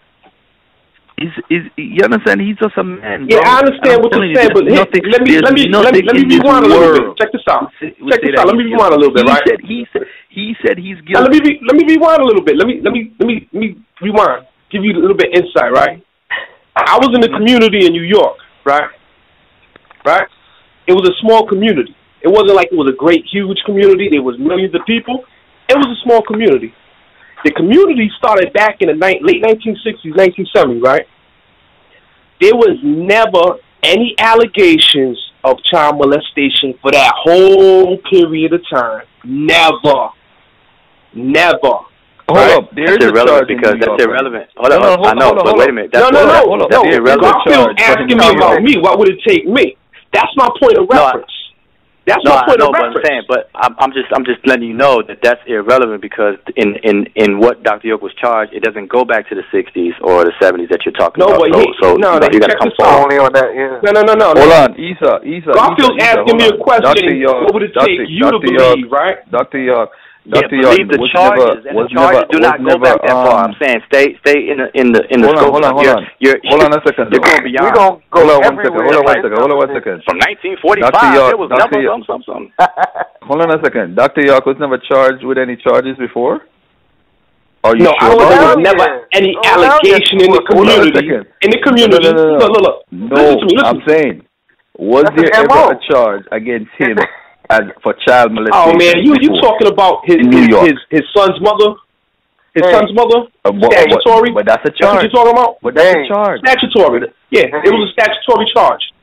Stop defending stuff like that. It wasn't even you, bro. Because wrong is wrong, regardless of who did it. Listen, let me tell you something. Hold on. Don't say let me finish my answer, and I want to address what you're saying. You're right. Right is right, and wrong is wrong. You're absolutely right. All right. Let me ask me a question, and I'm giving them my perspective, the reason why. Because I didn't just jump out and say, yo, we got to defend Dr. York and all that. I investigated for a little bit because I don't want to go and be like, he didn't do it. So I invested my own little investigation, talking to people, not the victims. I didn't talk to them. I tried to talk to a few of them. They didn't want to talk to me, right? But you haven't seen all the facts of the case. Say it again? You haven't seen all the facts of the case. You haven't seen all the facts of the case. All right.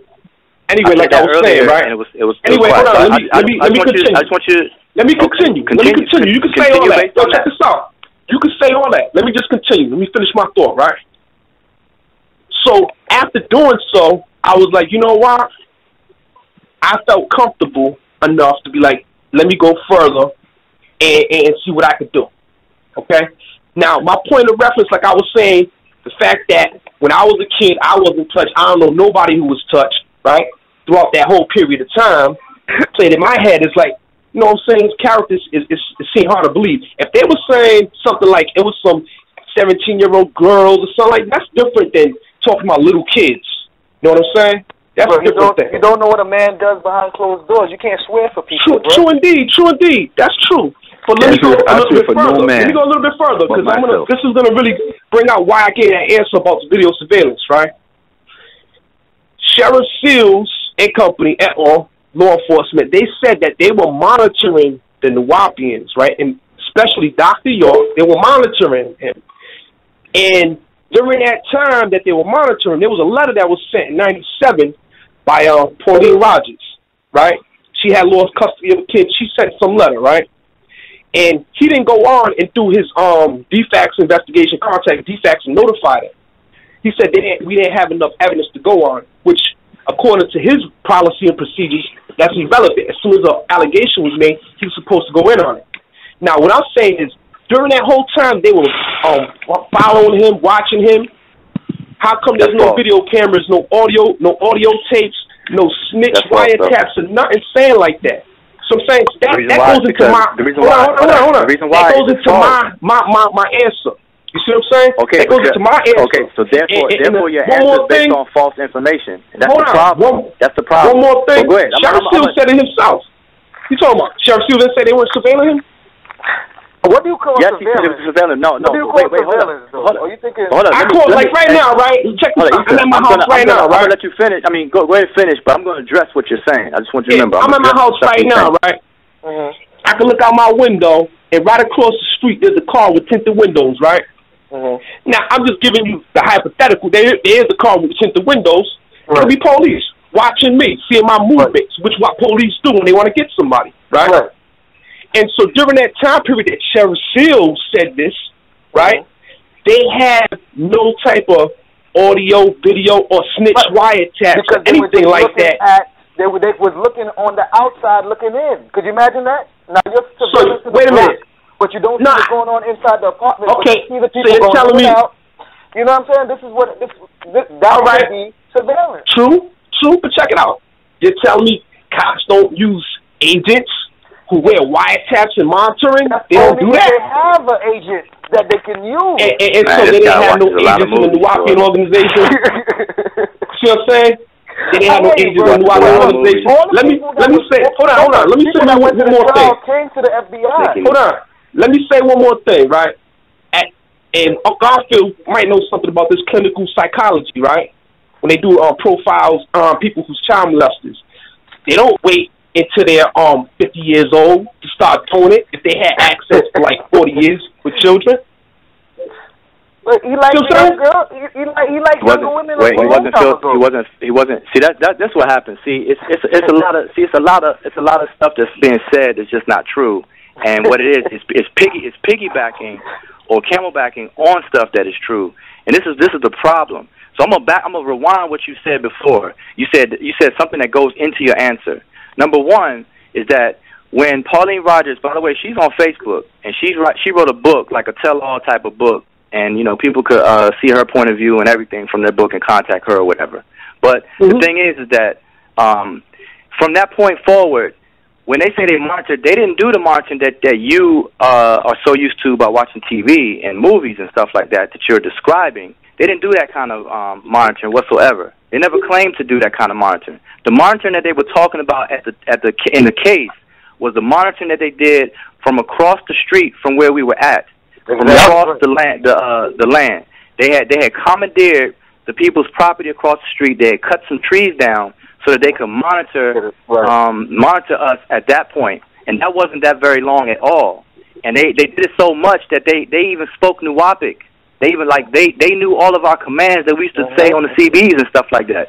Everything that when people come and go out the pylon or out the gate, the pylon or whatever, and everything like that, these law enforcement people even knew Nuwapic because they were directly across the street and things like that. That's what came out in the case. And matter of fact, they said that somebody almost spoiled their surveillance at that point because somebody was walking where they were, and they had to basically silence them so that it wouldn't, spoil whatever it is that they were doing. All this stuff came out of the case. It's not how you describe where from 1998 they followed him and did everything from 1998 to the year 2002. That's exaggeration. That's the problem. People need to stop hyping up stuff. See, check this out, right? Now, you don't have selective hearing. Don't say no. No, don't have selective hearing. He asked me, no, I'm trying to talk. Check this out, right? This is the tools they use. It ain't TV. It ain't Hollywood. Because I got mad people who's doing time right now, right? And that's how they got them. Okay? They use snitches, agents, whatever you want to call them. They use wiretaps. These are some of the tools. So when it was across the street, right? Like you say, what you admit, it was across the street. They had CB radios. They was listening to what everybody was saying commands because they didn't know Nuwapic. You admit that, right? So they did have binoculars. You admit that too. So suffice it to say, when they have a video surveillance cameras as well. That's not necessary. I mean, suffice it to say. Hold on. Wait a minute. I got young Lion. Go ahead. Ryan. Yeah, put somebody on there. Make a question. Ryan. But hold up. Wait 1 second though.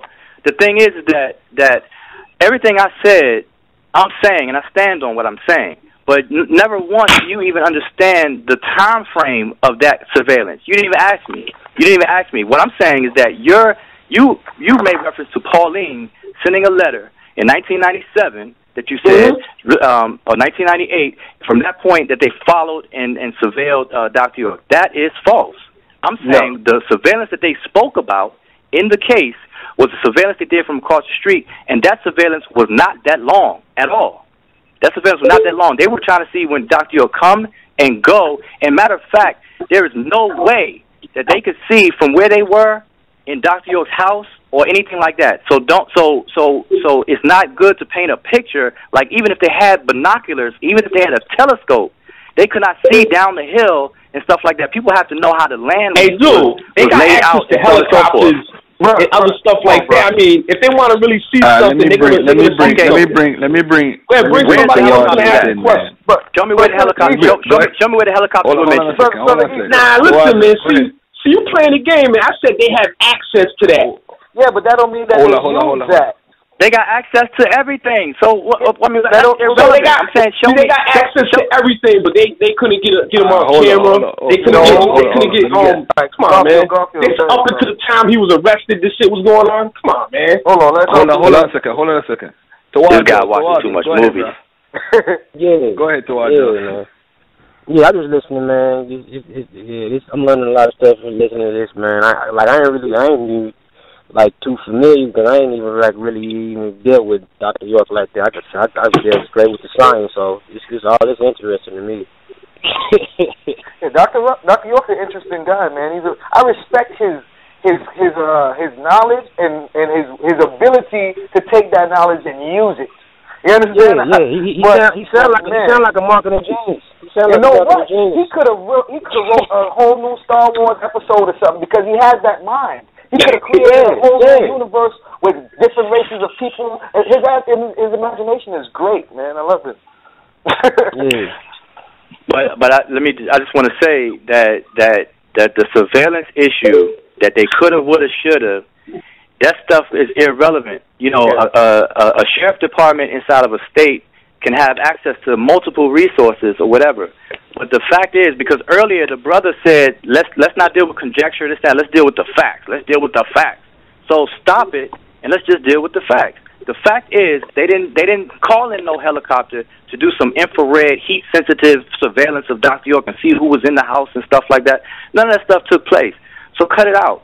That's what I'm saying. Deal with the facts. Yeah, he acted like yeah, I mean, he moved away to something. Now, y'all act like it's impossible. Shit, the FBI charged him. They ain't got access to it. That dude ain't no big deal. That dude ain't no big deal like somebody moving some heavy weight. Right, exactly. Like the mafia. Like just they ain't watch him like the Costa Nostra, bro. Exactly. But wait a minute. All I'm saying.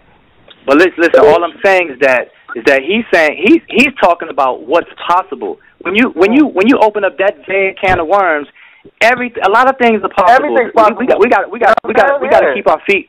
We got to keep our feet on the ground, like you said earlier. Listen, deal with facts. Garfield asked me facts. what would it take me to believe that he was guilty.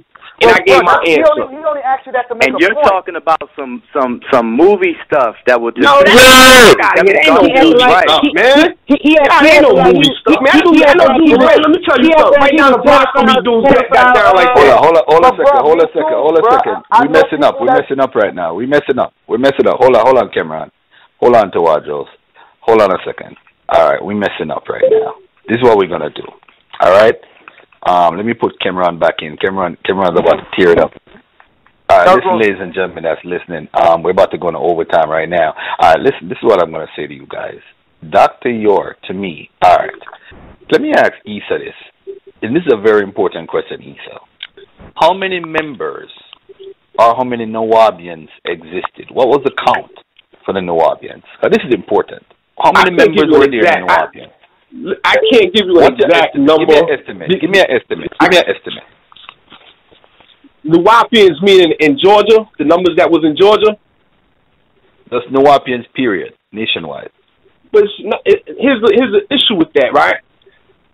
I had a newspaper said 30,000 came one time on the land for a Savior's Day festival, right?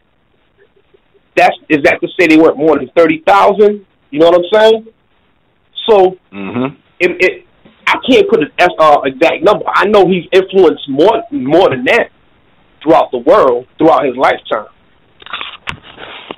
Okay. All right. So, Anpu, what would you say was the numbers of the Nawapians? All right. There's a difference between the number of people that Dr. York influenced and people who have picked up a book on the street by being tablighed by one of the brothers on a vending table and so on and so forth. That's different than saying members. So when we talk about members, you have to be some kind of identifying thing that you have committed to and say, hey, I am a member. So when we separate that, the numbers shrink tremendously. So at one point I can say that there is no Nuwabian membership. There is no card-holding Nuwabian. What happens is in the organization there were memberships within the Nuwabian umbrella organization. So although we called ourselves Nuwapians or Nuwabians, there was memberships into different organizations like the Ancient Egyptian Order, the Sons of the Green Light, and so on and so forth. And by those numbers, as far as AEO at the time that the last I knew, it was around 5,000 people as members of Ancient Egyptian Order. Outside of that, I can't tell you, and I won't pretend to try to make up any numbers. But I'm not saying that's all. I'm saying that's what I knew as far as Ancient Egyptian Order. The other stuff added on, I can't give you an answer for that. There was roughly 5,000 people in the Ancient Egyptian Order. The reason why I asked, because I'm trying to figure out why would the government be scared of Doc. He represents information that David, hold on a second. He represents information that David Icke has. Icke, I don't know if you guys would know David Icke is. David Icke, yeah. This guy is another David Icke. He says he's a messiah or whatever. He pretty much has the same information. Yes, exactly. So I'm trying to think, why would they fear him? What is the fear? Not the information. They didn't fear him. They don't got George Lucas. They don't got George Lucas on surveillance. Exactly. So it wasn't because of the information. If you go into the trial, and the whole story of Dr. York and the Nuwapian place down there, you will learn that it's the fact that the crackers didn't want them in that land, on that land, setting up their shop there. They didn't like that, period, and they did what they had to do to remove him from there. That was the main reason. So you said that the charges. So you said the charges of molestation is from the people wanting to move from the land. No, because the charges for molestation come from after they started investigating to try to get him off the land. Oh, okay. Let me ask you that. Nice. Yeah, go ahead. I just want to say something. They didn't always. When you check out the whole Dr. York thing, right? He didn't always have issues with the white people as far as the things that he was saying. He was having issues when he moved to Georgia and set up that shop and started building on that land. They shut off the water. They tried to shut down the building permits and all that, and they gave him a lot of fight, which he overcame all that. He overcame all that, and then police activity stepped up on the whole landing complex. But wait a minute. Let me just address a few things real quick. One, they never shut off the water because we had water wells. Two, the building permit situation. You know, like I said in the previous show and earlier today, is that a lot of that was we were our own worst enemy because we were filing paperwork improperly. We were filing for storage buildings and then turning them into clubs and stuff like that. So it was a two-way street with those situations. And then another thing, I forgot the other point that you made that I was going to speak on. So go ahead. I was speaking about the property, and I was saying that when they fought and overcame all the building permit stuff and all that, right. then the police. Oh, that's what I was going to say. Right. Okay, that's what I was going to say. And people have to keep in mind that the charges that were brought against Dr. York was because of Dr. York's own people that either ex-wives or people that he raised or that were raised in his very own organization and community. Without them, these charges wouldn't have happened. You know, so that's the thing. So what happens is when people talk about it, they're like the white man, but they overlook the fact that it took these people that Dr. York was very, very close to. I mean, super close to, that he has children by, that were either his ex-wives, wives, or whatever.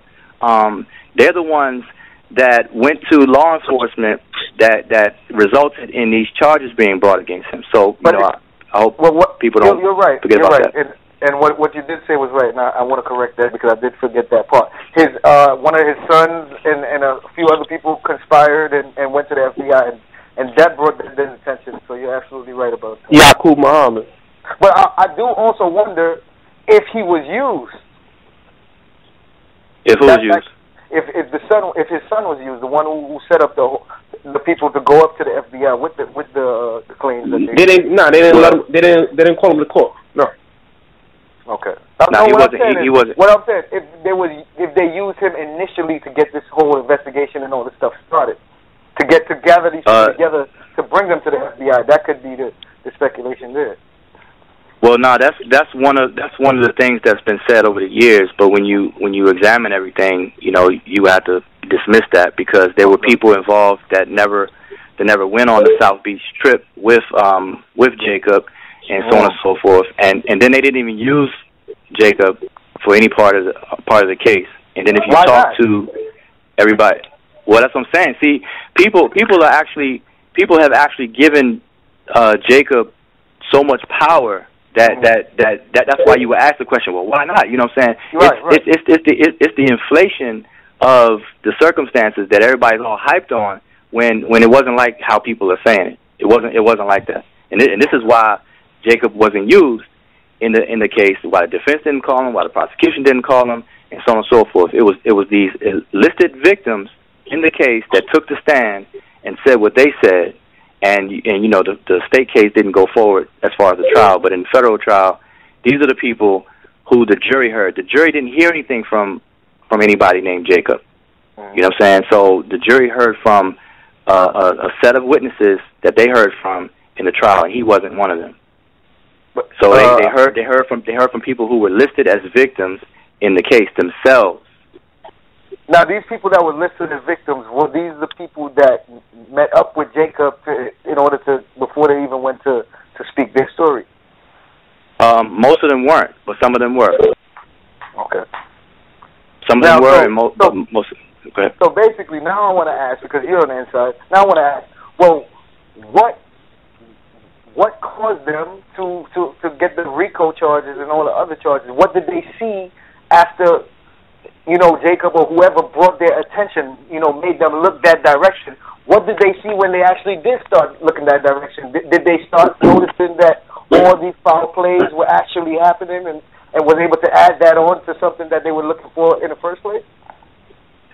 I mean, the initial person was Habiba, who went to the law enforcement initially.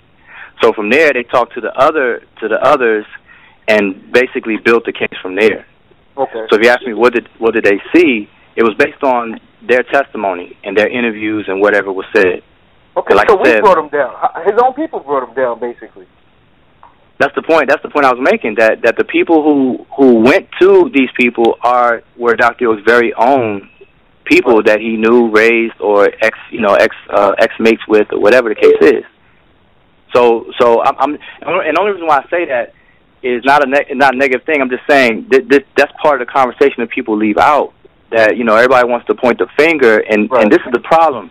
Not you, but I'm saying people, even people that want to help Dr. York, they focus on the wrong things. And this is what I'm saying that Brother Issa's even doing by talking about, things that's not there, like, surveillance cameras and helicopters and stuff like that, and infrared, all that. You know what I'm saying? That's if you want to help or you want to figure something out, come up with some better questions, come up with some more, meat or substance to the questions or your concerns, and stop worrying about fantasy. You know what I'm saying? That's my point. Not you. I'm not saying no that. Problem, no problem. So basically, based on what you're saying about the people on the inside bringing them down, so basically, the FBI would have to witness some foul play, or have to actually know that there's some foul play going on from the inside, learning it from the inside. Yeah, that's pretty much common. That if they don't catch you in the act, they have to have some kind of somebody testifying or willing to be a witness to say that they saw it. They can't even have secondary or tertiary. They got to have first-hand witness or whatever to this stuff. And this is what the law enforcement had started to acquire when they started interviewing different people. So it started in. So is he guilty? Well, I mean, based on the things that they got him on, is he guilty? I mean, he's serving 135 years after being convicted. If that's what is he convicted of? What is he convicted of? He's convicted of 11 counts, and a part of the counts deal with the Mann Act violations, which is taking minors across state lines with the intent of illegal sexual activity, which can be construed as molestation being one of those illegal sexual activities, although it's not technically a molestation law. With that, and then money structuring, and then he was charged with a forfeiture counts, and he was actually acquitted on one of the counts dealing with Florida, because there was transportation from New York to Georgia, and then Georgia to Florida. And on count 8, which was one of the Florida counts, he was acquitted on. But on the other ones, he was found guilty on those. He was convicted on those. So the ones he was convicted on, did they have a case? In your opinion, basically, you was there. Did they have a case? I mean, they presented a case, and the jury convicted him. I mean, unless you ask me, in my opinion, I feel he's bias. So basically, is there no real bias in this case here? Man, I'd rather live through slavery again and be marked as a Chester, man. It don't seem like there's any real bias in this case here. Well, hold up, but listen. Throughout the case, hey, yo, my background. Yeah, we can hear you. Hey, but let me just finish. Here's the point, right? Hold up, let me finish my statement, though. Then you could speak just real quick. When you I got another caller, by the way. So right after you, I got to take a caller. Go ahead. Okay, when you ask is there any bias, I would have to say yes. There was bias. There was bias from the prosecution side, and there was bias from the defense side. There was bias being slung around in both situations. So that's if you ask if that was your question. The judge was biased too. Take your call, Garfield, so that we can continue. Caller 973-583. Caller, what's your name and where you calling from? Hi, my name is Nefera Head. You were asking why would the government be scared of Dr. York, and you were comparing him to David Icke and whoever else you were comparing him to. How does Dr. York compare to David Icke and the whole thing that Dr. York was doing over 40 years to bring black people to the point that he brought black people? All right. How does that make any sense to compare him to that? Go ahead, Cameron. Go ahead, Cameron. Respond to that. Cameron, go ahead, bro. Because of the foolishness, because of the pseudo information he was bringing was the same as these guys. What pseudo-information? What pseudo-information? A lot of the extraterrestrial information, a lot of the Greys information, a lot of the Okay, so forget it. So if you want to forget about that because Right. David Icke wasn't bringing the other information that Doc brought to black people about black people, okay, to empower black people on that level. And hold up, no sister, can I finish? Because y'all been on the show all this time. Can I finish? No problem. Absolutely, sister. You go ahead. You got the floor.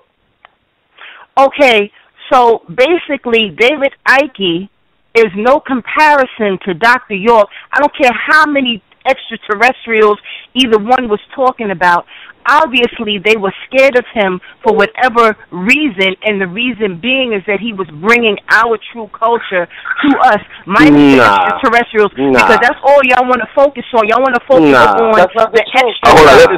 I'm not finished. I see what y'all are trying to do. This is what y'all are trying to do.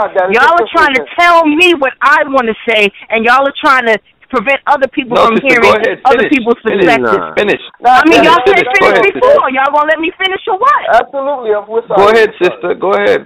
Absolutely. Go ahead. So basically, what I'm trying to say is, obviously, they were scared that he was down there on the land where there was a vibration that was going on that monks came to. Okay, a black man on the land with black people, and you know they already have laws against us convening in a place in multiples of 3, and how many thousands of black people were coming down there. We're not talking about extraterrestrials now. We're talking about facts. Because y'all want to talk about facts. And black people were coming down on the land, and there was no violence, right? There was no violence? You're right. Was there violence on the land when people came down there in the thousands? Black people. Y'all talking about extraterrestrials. Let's talk about something real. No problem, sister. So let's just deal with the 40 years. Let's just deal with the 40 years real quick with the 40 years, right? So let's say he's been dealing with the extraterrestrials with the last 10 years. So back with the 30 years. The information that he's bringing is not unique to him. His information is plagiarized, no matter what which the question was why are they scared of him? So they're not scared of him for the extraterrestrials. Let's talk about why they're scared of him. And y'all stop denying it and being with this nonsense, talking about stuff. If it's extraterrestrials, then who cares about it? But they scared. They're scared of black people coming together and actually doing something. That's what they're scared about. Okay. Well, all right, but and he was the one, not David Icke, not Minister Louis Farrakhan and all of that kind of stuff. He wasn't doing anything about it. David Icke. He got his information from David Icke and Zechariah. How do you know he got his information from David Icke? Did he say that? Because people testified to it. Because people testified to it. That sister. Please. Garfield, let me tell you something. You be bugging out because you're going to say people testified to it, and you taking their word. You take Rick's word for what he said, but on the last show, you were saying, well, we can't just go by what Dr. York says. You be flip-flopping, and you talking about conjecture and not dealing with the facts. Garfield, that's garbage. What you're talking about. Straight up and down. Y'all have to stop talking about the child molestation. He's not in jail for child molestation. He's in jail for the RICO charges. Okay, so stop talking about that. So he racketeering. Wait.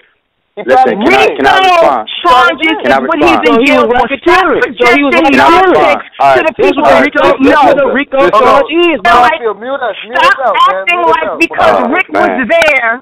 Stop acting like because Rick was there that's what means something. Okay, if you want to talk about facts. Okay, listen, let me respond. She's calling out my name. Let me respond. All right, number one, Dr. York is not in prison because of any ET stuff or anything about David Icke. Thank you. So, okay. Wait. So there's no need to even bring. I know. But listen, let me just finish what I'm saying. I'm talking to the sisters. I'm saying so there's no reason to even bring that up at all. That's not what he's in jail for or anything like that. That's really a sidebar. That's what they're saying. The people that are on the line. I know. Listen. Garfield brought that question up. Wait.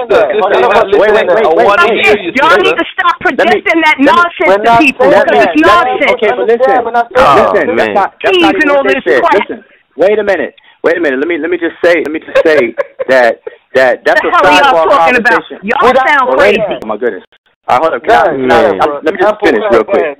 Okay. Yeah, that dude a Harlem dude for real. He a hustler. Got the people thinking like that. The thing is that what I'm saying is that that's a sidebar conversation, and that's cool if people want to talk about, you know, where things were plagiarized or not and stuff like that. But that's not what he's in jail for. Now, sister, I want to correct you. He's in jail for what? RICO charges, correct? Because y'all keep talking about child molestation. Sister, he's in jail for RICO charges. Let me finish what I'm saying, and please don't cut me off. I'm saying, I'm correcting you that you're partially right, because he is in prison for RICO violations as well as Mann Act violations. I don't know how long you've been listening to the show, but we spoke about that earlier, or I mentioned it earlier, that he is in prison for Mann Act violations and RICO Act violations. And under the Mann Act violations, this is how the federal government can cloak a child molestation case because of what the act involves. And it involves any transportation or travel of minors across state lines for any illegal sexual activity. And this illegal sexual activity can include child molestation if there's a child molestation law in the destination state, which in this case it was Georgia, in the other case it was Florida. So it's for both it's for both of those things. And sister, we know stop interrupting. that people fabricate things. Sister, stop interrupting. Let somebody else speak. I love the fact that you're on. I'm not going to block you. I'm not going to put you on hold. I'm going to leave your mic open. Let's just respect the cipher. That's all. Now, obviously, you have a lot of love for Dr. York. Can I ask you a question? Go ahead. Can I ask you a question, sister? All right. How long have you been involved with Dr. York as far as the organization? Are you a part of the NOAPians? Yes, I'm an AEO. My name is Jafira Head. Beautiful. Mm-hmm. No problem. No problem. I got love for you, sister. No problem. All right. Now, how long have you been a part of it? Since 1999. Beautiful. All right. So 1999. All right. You haven't left. You're still a part of it. All right. Beautiful. All right. Now, my issue of bringing this to the forefront is because a lot of misinformation. Now, in all fairness, the reason why the molestation charge is we talk about it because one, in state court he did plead guilty to it. Okay? And yeah, that's in the state court. All right, don't interrupt. What about the federal? Hold on. Sister, hold on, man. You're telling me under Dr. York you never had discipline, that you can't hold on? Come on, sister. We go have an intelligent conversation. Everybody's cutting in on everybody, so don't try to single me out. Nope. You're right. I'm going to cut them off. Yes, too. I know. That's right. All right. Now, listen. Now, if he pled guilty in state court, right? Under duress. You were saying under duress. Who said I didn't say that. Who said that? He said that. Who said that? He said that, right? He said that, but you said last week that we can't go by Dr. York's words, but you're taking other people's testimonies this week. No. What are you talking about? The way it goes, he was full of shit. Hold on, sister. Hold on 1 second. Hold on, guys. Hold on 1 second. Now, he said he pled guilty to that, right? So I asked Brother Anpu if he said anything about being abused before pleading guilty. Brother Anpu said no. The minute it became public that he pled guilty to state, that's when he started saying he was abused. Now, I'm not saying that don't believe Dr. York. No. I'm not saying don't believe Dr. York, but I'm saying it makes sense from a public as a person who is in the public eye and wants to put out a certain message and a certain way about himself. I think it makes sense for him to say that he was abused. That's my opinion. That's not fact. But okay, that's exactly that's your opinion. Let's stay on that. Let's stay on that because you said that you took the state plea, and that was a large part of what you used to say that he was guilty. Now, if you look at what's on YouTube, and we're talking about because you can see it, and you can see how crazy Dr. York looked, and they allowed him to come into court like that, and you know the history of Dr. York and how he was always to the nines whenever and whatever. Did you ask Rick about that? Did you keep asking Rick about stuff? Now all of a sudden on this one particular day, on one particular day, Dr. York chooses to look crazy like that, and then that was the day that he said that he was under duress, and now we're not to believe that he was under duress. All right, let me respond. Anpu, did everybody see what was on YouTube? We're not talking about ETs and all of this kind of stuff about David Icke now. We're talking about stuff that you can see, right? Sister, no problem. Listen, let me respond to that. No problem. Okay, sister, he's calling me Anpu, but this is the brother Rick on the phone. This is me right here. So you keep mentioning my name. I don't know if we know each other or not. Right, because he keeps referring to you. I know. He keeps referring to you and what your testimony is of everything. This is what Garfield keeps doing.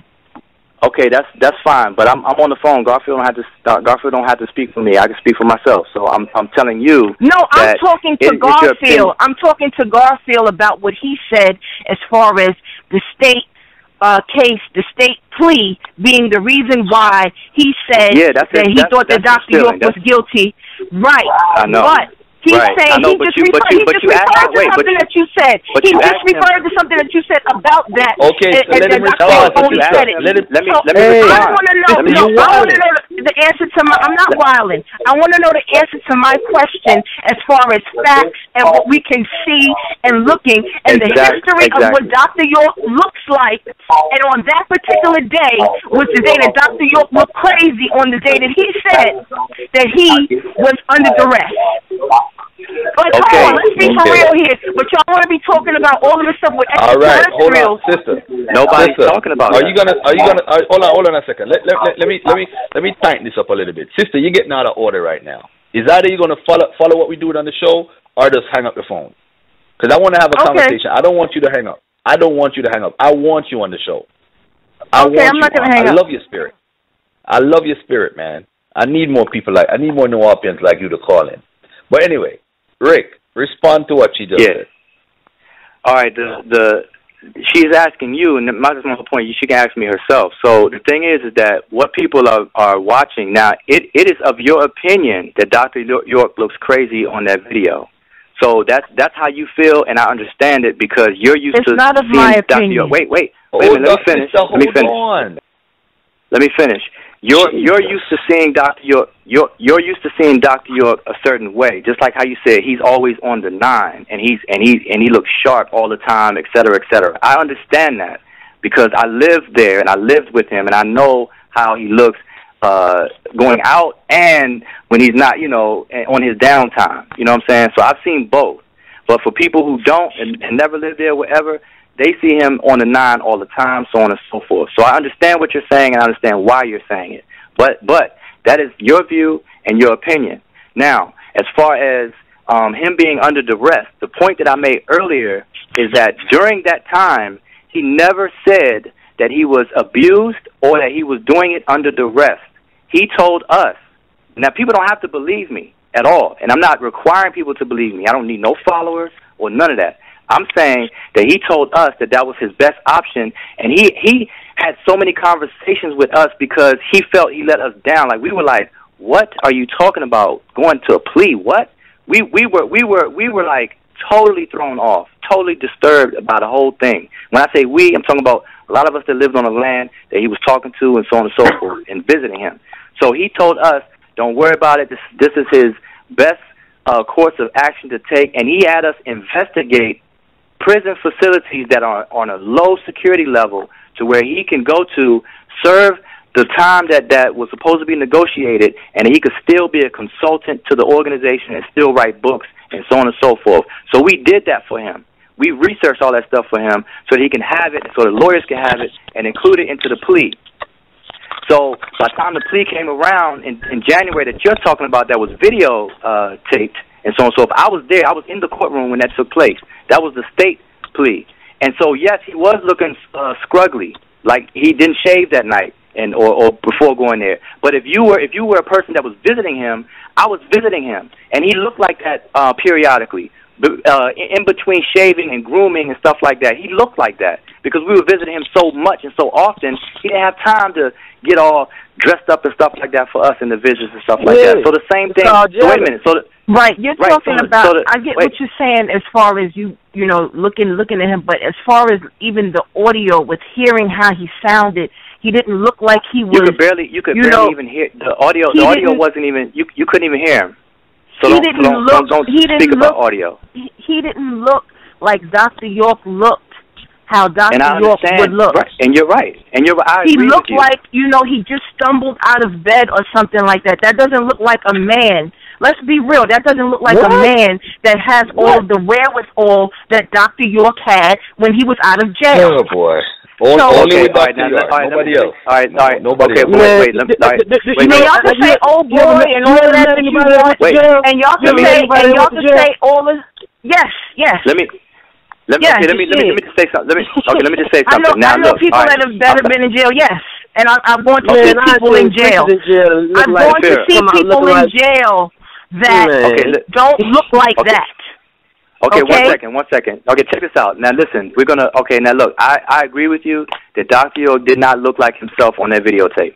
All right, now let's fast forward it to the point where Dr. York was very well, was sharp, was alert, was looking tight on the 9, to the best of his ability inside of a jail outfit and everything like that. He was looking tight. Now, how about those times in court, in those hearings, Dr. York, why didn't Dr. York stand up and say all the things that he said on the interview, the Owl of Patmos that you're talking about, that he did it under duress and he was tortured and he was, on the concrete floors is it true? Is it not true that if you say that when you're in court, as far as the plea, that cancels out the plea because they almost break your arm because when they ask you the question, have you done this under any type of duress or were you forced to say this, and you say yes, I was, does that not take away the plea deal that they have on the table for you? Yes or no? Of course, that's the point. Okay. So then why would he say that? Wait, hold on. Let me finish. If somebody's being forced to take a plea, and by me saying I'm being forced to take the plea, and by me doing that takes off the plea, then that's what I would want, because I'm being forced to take it. Doesn't that make sense? If I'm being forced to do something, it makes sense if it's just for you. If he's taking the plea to get the onus off of the other people that were associated with it. So he went down by himself as opposed to taking them down with him. Correct? No, that's incorrect, because the sisters were not even in jail at the time that he took the plea, and you could check that out. Don't believe me? Do you have to be in jail? I mean, you can get out on bail and still have a case going on, correct? Why do you have to be in jail? Let me ask you a question. Sister. Did Dr. York, one of his wives or whatever, did she plead guilty for facilitating all of this stuff?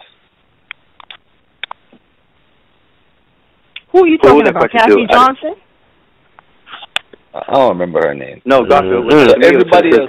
So sister, let me ask you a question. Everybody else is lying, and Dr. York is the only one telling the truth.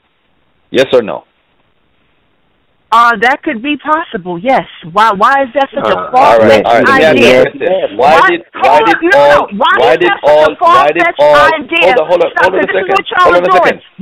such a far-fetched idea for a man that's doing what he did for black people? When you have people that did less to get accused of sex charges against women and children. Let me ask you a question. What did he do for black people that was so special? He brought black people to a state of consciousness that they weren't before. Okay, really? So people... I'm still the same. Really? Yes. Really? I'm still the same. Am I still on the line? What did he do? You're still the same. That's your business. Other people that didn't know... provided food, clothing, shelter, education for over 200 people. So did okay. He gave them a reason to report. He did that up here in New York, and he did that down in Georgia. Hold on a second. 1 second. Everybody be quiet for a second. Sister, I'm going to ask you a question right now. If Dr. York is so great, where are his followers that has emulated or tried to do better than what he has done? Where are they? Why are they not trying to build another pyramid? Why are they not trying to unite? People around. Where are the New Wapians right now? Where? But for example? Okay, so you can ask that question of any organization. What did Dr. You can ask that question of any organization. What are you can ask that question of any organization. Great leader, and you're not worshiping the man that he's levitating in jail and all his foolishness. What are you doing? What has he taught you? I try to help my people. I try to help my people the best way that I can. How? I share the information. I have plenty of Dr. York books. And you're not helping. That's not helping. That's there's nothing. Don't tell me that I'm not helping. If I'm not sharing the information of something that would spark something in someone to do better. Just stop it. You're waiting for him to come out. Y'all gotta stop it with that. I'm not waiting for him to come out. You mad, girl. I'm not waiting for him to come out. Why everybody talking over each other, man? What I want to know is, what? Now everybody's trying to overtalk you. You know what I'm saying? Everybody is trying to overtalk me, and I witnessed that with you, Issa, on the phone when you were talking too. Everybody was trying to overtalk you. No, this is not a game. We know what you're funny. We know what you're trying to do. This shit is crazy. We talking about stuff that's real, and then y'all talking about extra goddamn terrestrial. All right, are you serious about this? Because we can really do information. Like, we can have a whole information period right now. We can get references. No, hey, we can pull up what's really real. We can do that if you really want. I just want to say something. As far as I just want to say something. Look, wait. You can't take that man for his word. That information is garbage. I want to make a comment real quick. I promise I won't be long. You know what? Let me do this. Hold on, Anpu. Hold on. Let me do this. I'm going to mute everybody's mic and let everybody speak at one time. Since the sister said I'm being unfair, I'm going to show how fair I am. Sister, the floor is yours. What is your? Let me just say this so that we ask you in a very in a proper manner. I'm going to ask you an official question. I'd like for you to answer because there's a lot of people listening. The last show I had, a lot of people listened. It's the most listened show I've ever had since I've been doing Blog Talk. Now, let me ask you a simple question. All right? Why did the people who testified on Dr. York's behalf, why did they retract their statements? I don't know why they retracted their statements. Wouldn't you have to ask them about that? But the fact that they did retract their statements, if it was so true, the better question is why would they retract their statements if what they were saying was so true? If what you're saying as far as child molestation being the worst thing that you would never plead guilty to. No. You misunderstood. You misunderstood. I didn't misunderstand, but go ahead, repeat it. Go ahead. The people that testified on Dr. York's behalf, defense witnesses, why did they retract their statements? I'm not talking about the people that said that he did all this nasty stuff to them. I'm talking about the people who testified for him. I have no idea of that. I have no idea of why. But I'm sure you're going to tell us. Are you going to tell us? I don't know why. No. Okay, you put that out there, but you don't have an answer for it.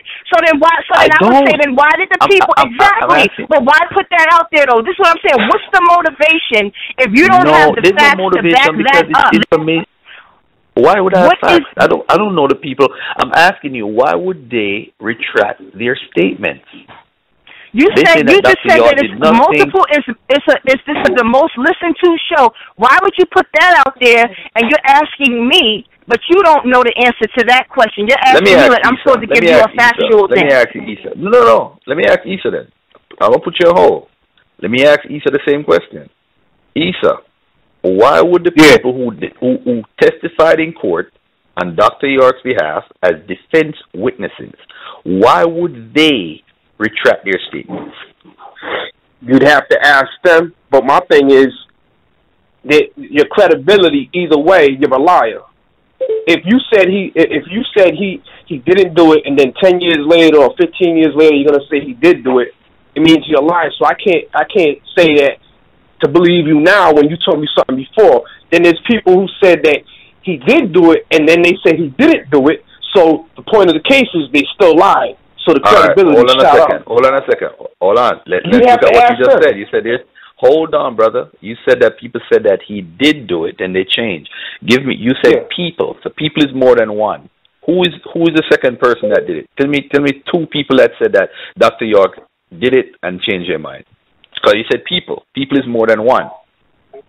So I don't want you got to be honest. I got to be fair. You said still people. On? Yeah, you're still on. You said people. All right. Habiba Washington. All right, that's one. Give me another one. I'm get this girl's name right now. Hold on. All right. Give me a minute. Get the girl's name. All right. So I'm going to ask Anpu the same question. Why would the people who testified on Dr. York's behalf come back out and say, hey, you know what? He really did do some stuff to us. All right. My answer, unlike the 2 previous people you asked, I did speak to them, and they said that they lied during the trial, and that they have now telling the truth.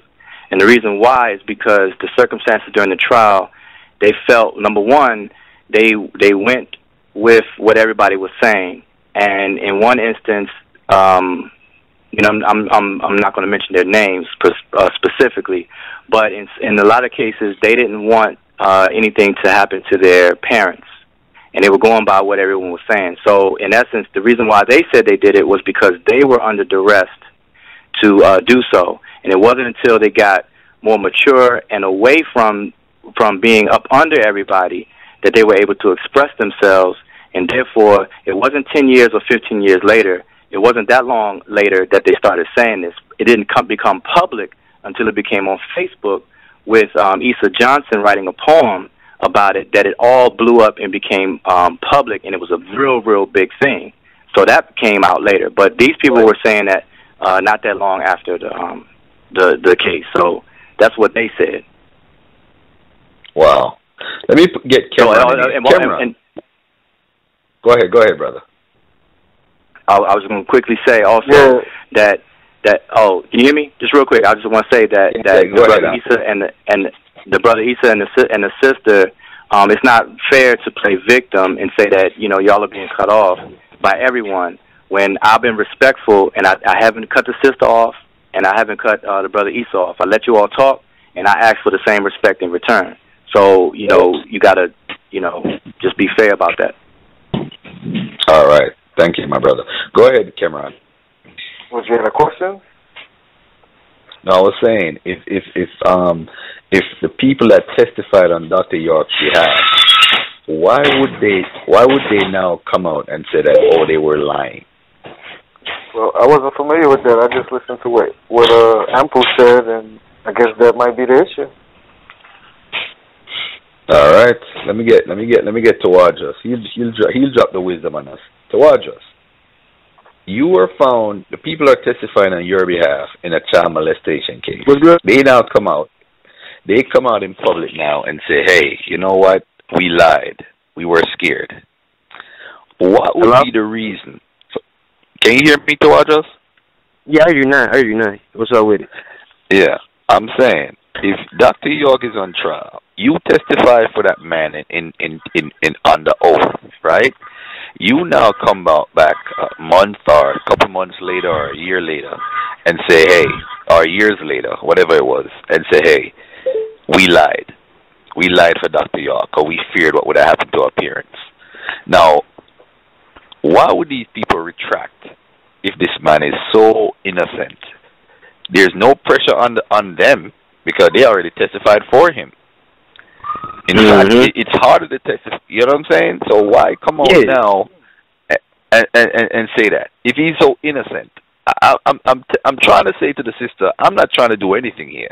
I'm just presenting what's going on. That's all I'm doing. If people take offense to the show and what I'm doing, well, the truth hurts. Yeah, I'm let him know. Dr. York is a monster. He's a nasty ass dude. Hey. All right. Let me bring Brother Issa back in because he had some information for me. Go ahead, Issa. You have the other. I got it on right now. I can't put it on. Go to click in if you got your computer there. Put Voice of the Crusader Part 7. Oh, you want me to put it in my computer? Yeah, put it like that. Are you talking to me? Yeah. Oh, okay. And there's a bunch of people that retracted their statements, right? Yeah, just look at right there. You're gonna see two of them. Okay. All right. So we got liars on both sides, and right in the middle is Dr. York, and he's the most innocent guy in the world. Now check this out, right? Mm-hmm. Whether you, because there's people who got, we all got emotions and stuff, right? Mm-hmm. Both sides. Mm-hmm. People might emotionally, because the type of, situation, people won't think, oh, he's guilty, whatever. Here's a situation, right? You ask the question, why did they go after Dr. York, right? When they see a so-called black man down there in Georgia, right? Backwoods of Georgia, and when you read the first account of the first book that was put out by one of the Europeans, right? The reporter from the down there, he said he was going down the highway and he seen a big black pyramid, right? And that's when he started investigating Dr. York, right? And then when you see the impact that they were breaking the spell of the white Jesus and all that other stuff, and they were putting a positive image of black people, right? Empowering black people down there.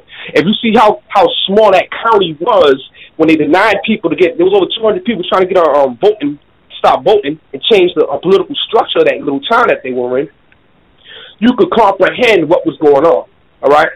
And even if you look at some of the reports, you can find them on YouTube when they were having hearings, and it was a European lady saying how they were constantly being harassed and denied, right, compared to other people. There's a lot of racism down here.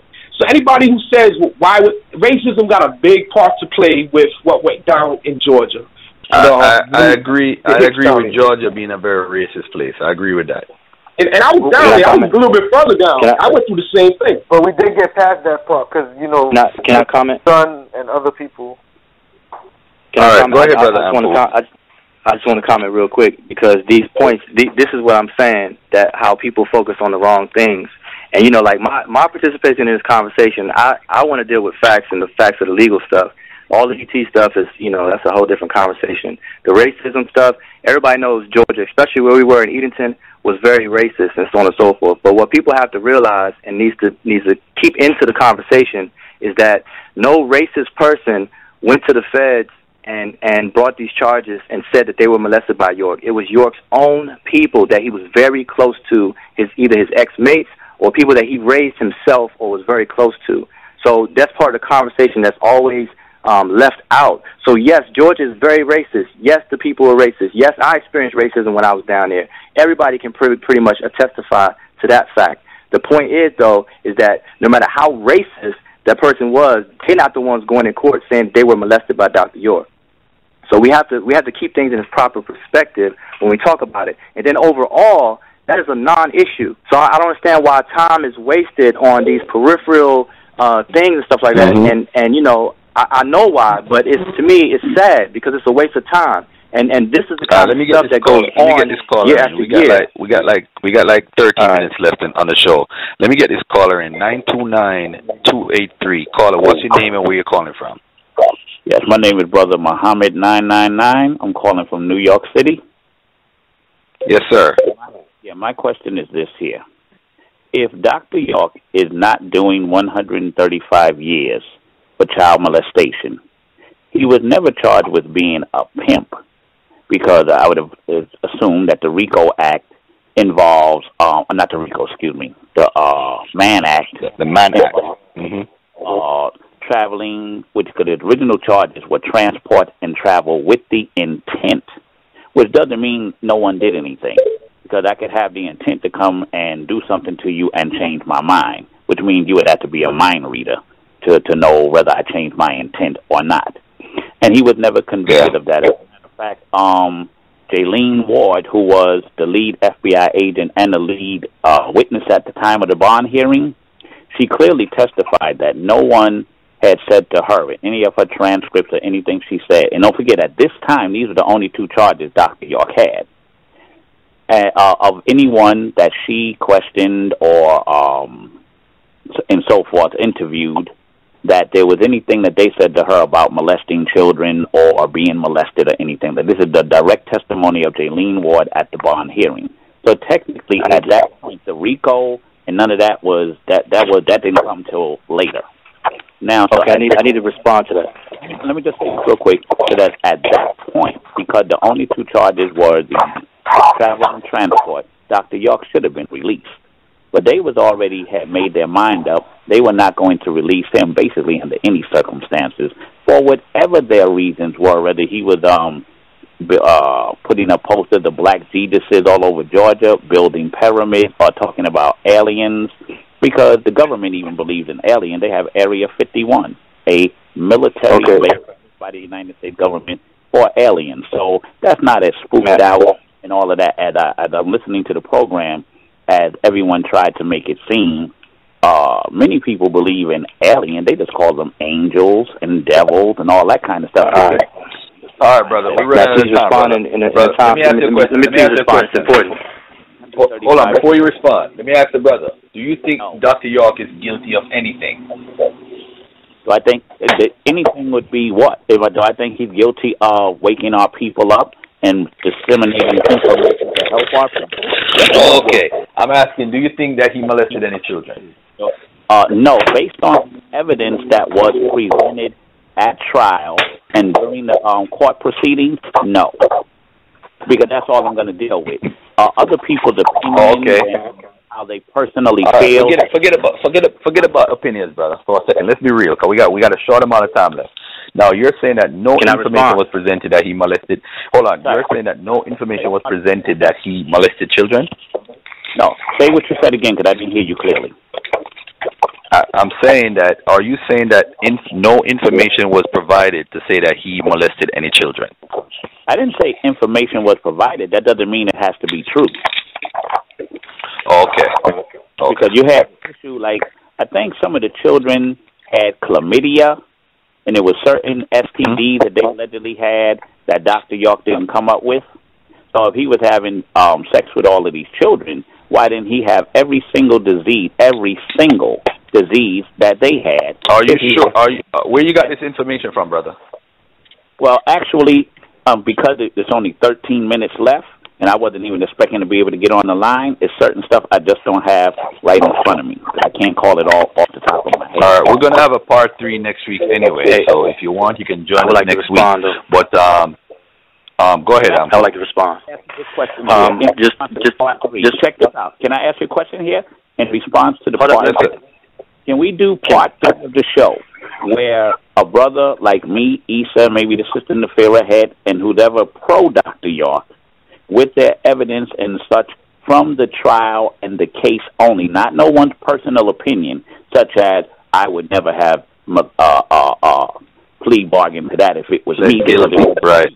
Your personal opinion and your personal feelings. And all right, let me respond. We run out of time. I'm past the ET talk. Let me respond to something you said while we still have a little bit of time, please. Go ahead, my brother. Go ahead. Okay, I just want to say I want to back up because we have people listening. The brother made a mistake and said that the Lane Ward situation, that she didn't have a witness that talked about molestation and stuff like that. That is incorrect. The way people, like I said, I'll provide the transcript. People can read it for themselves. The question was asked, does she have a witness that will say that was the intent? The important thing is that does she have a witness that could take the stand and say that was the intent for their transport or travel across state lines was for York to have sex with them? She said no. But they had witnesses that said that they were molested by York. They had plenty of witnesses for, there's information, there's documentation in their interviews that you can have and you could show and see. That's one thing. And then 2, about the Mann Act. The Mann Act, what people are forgetting that the original Mann Act was against pimps and prostitutes. But the Mann Act over the years, in 1978 and molestation is a criminal offense in the state of Georgia that someone could be charged with, and that's the destination state. So this is how they utilize the Mann Act. But it has to be made clear that people want to go back to the original intent of the act, which was pimps and prostitutes, and not talk about how it was changed and how it's being used today. If they have a problem with it, then they could take that up with legislation and get the law changed. But the way it is right now, that is how it is worded, and people seem to have a convenience of amnesia to not include that. So it's no sense in arguing over that, because that's the way it is right now, and that's how it was used in the case. So people need to understand that.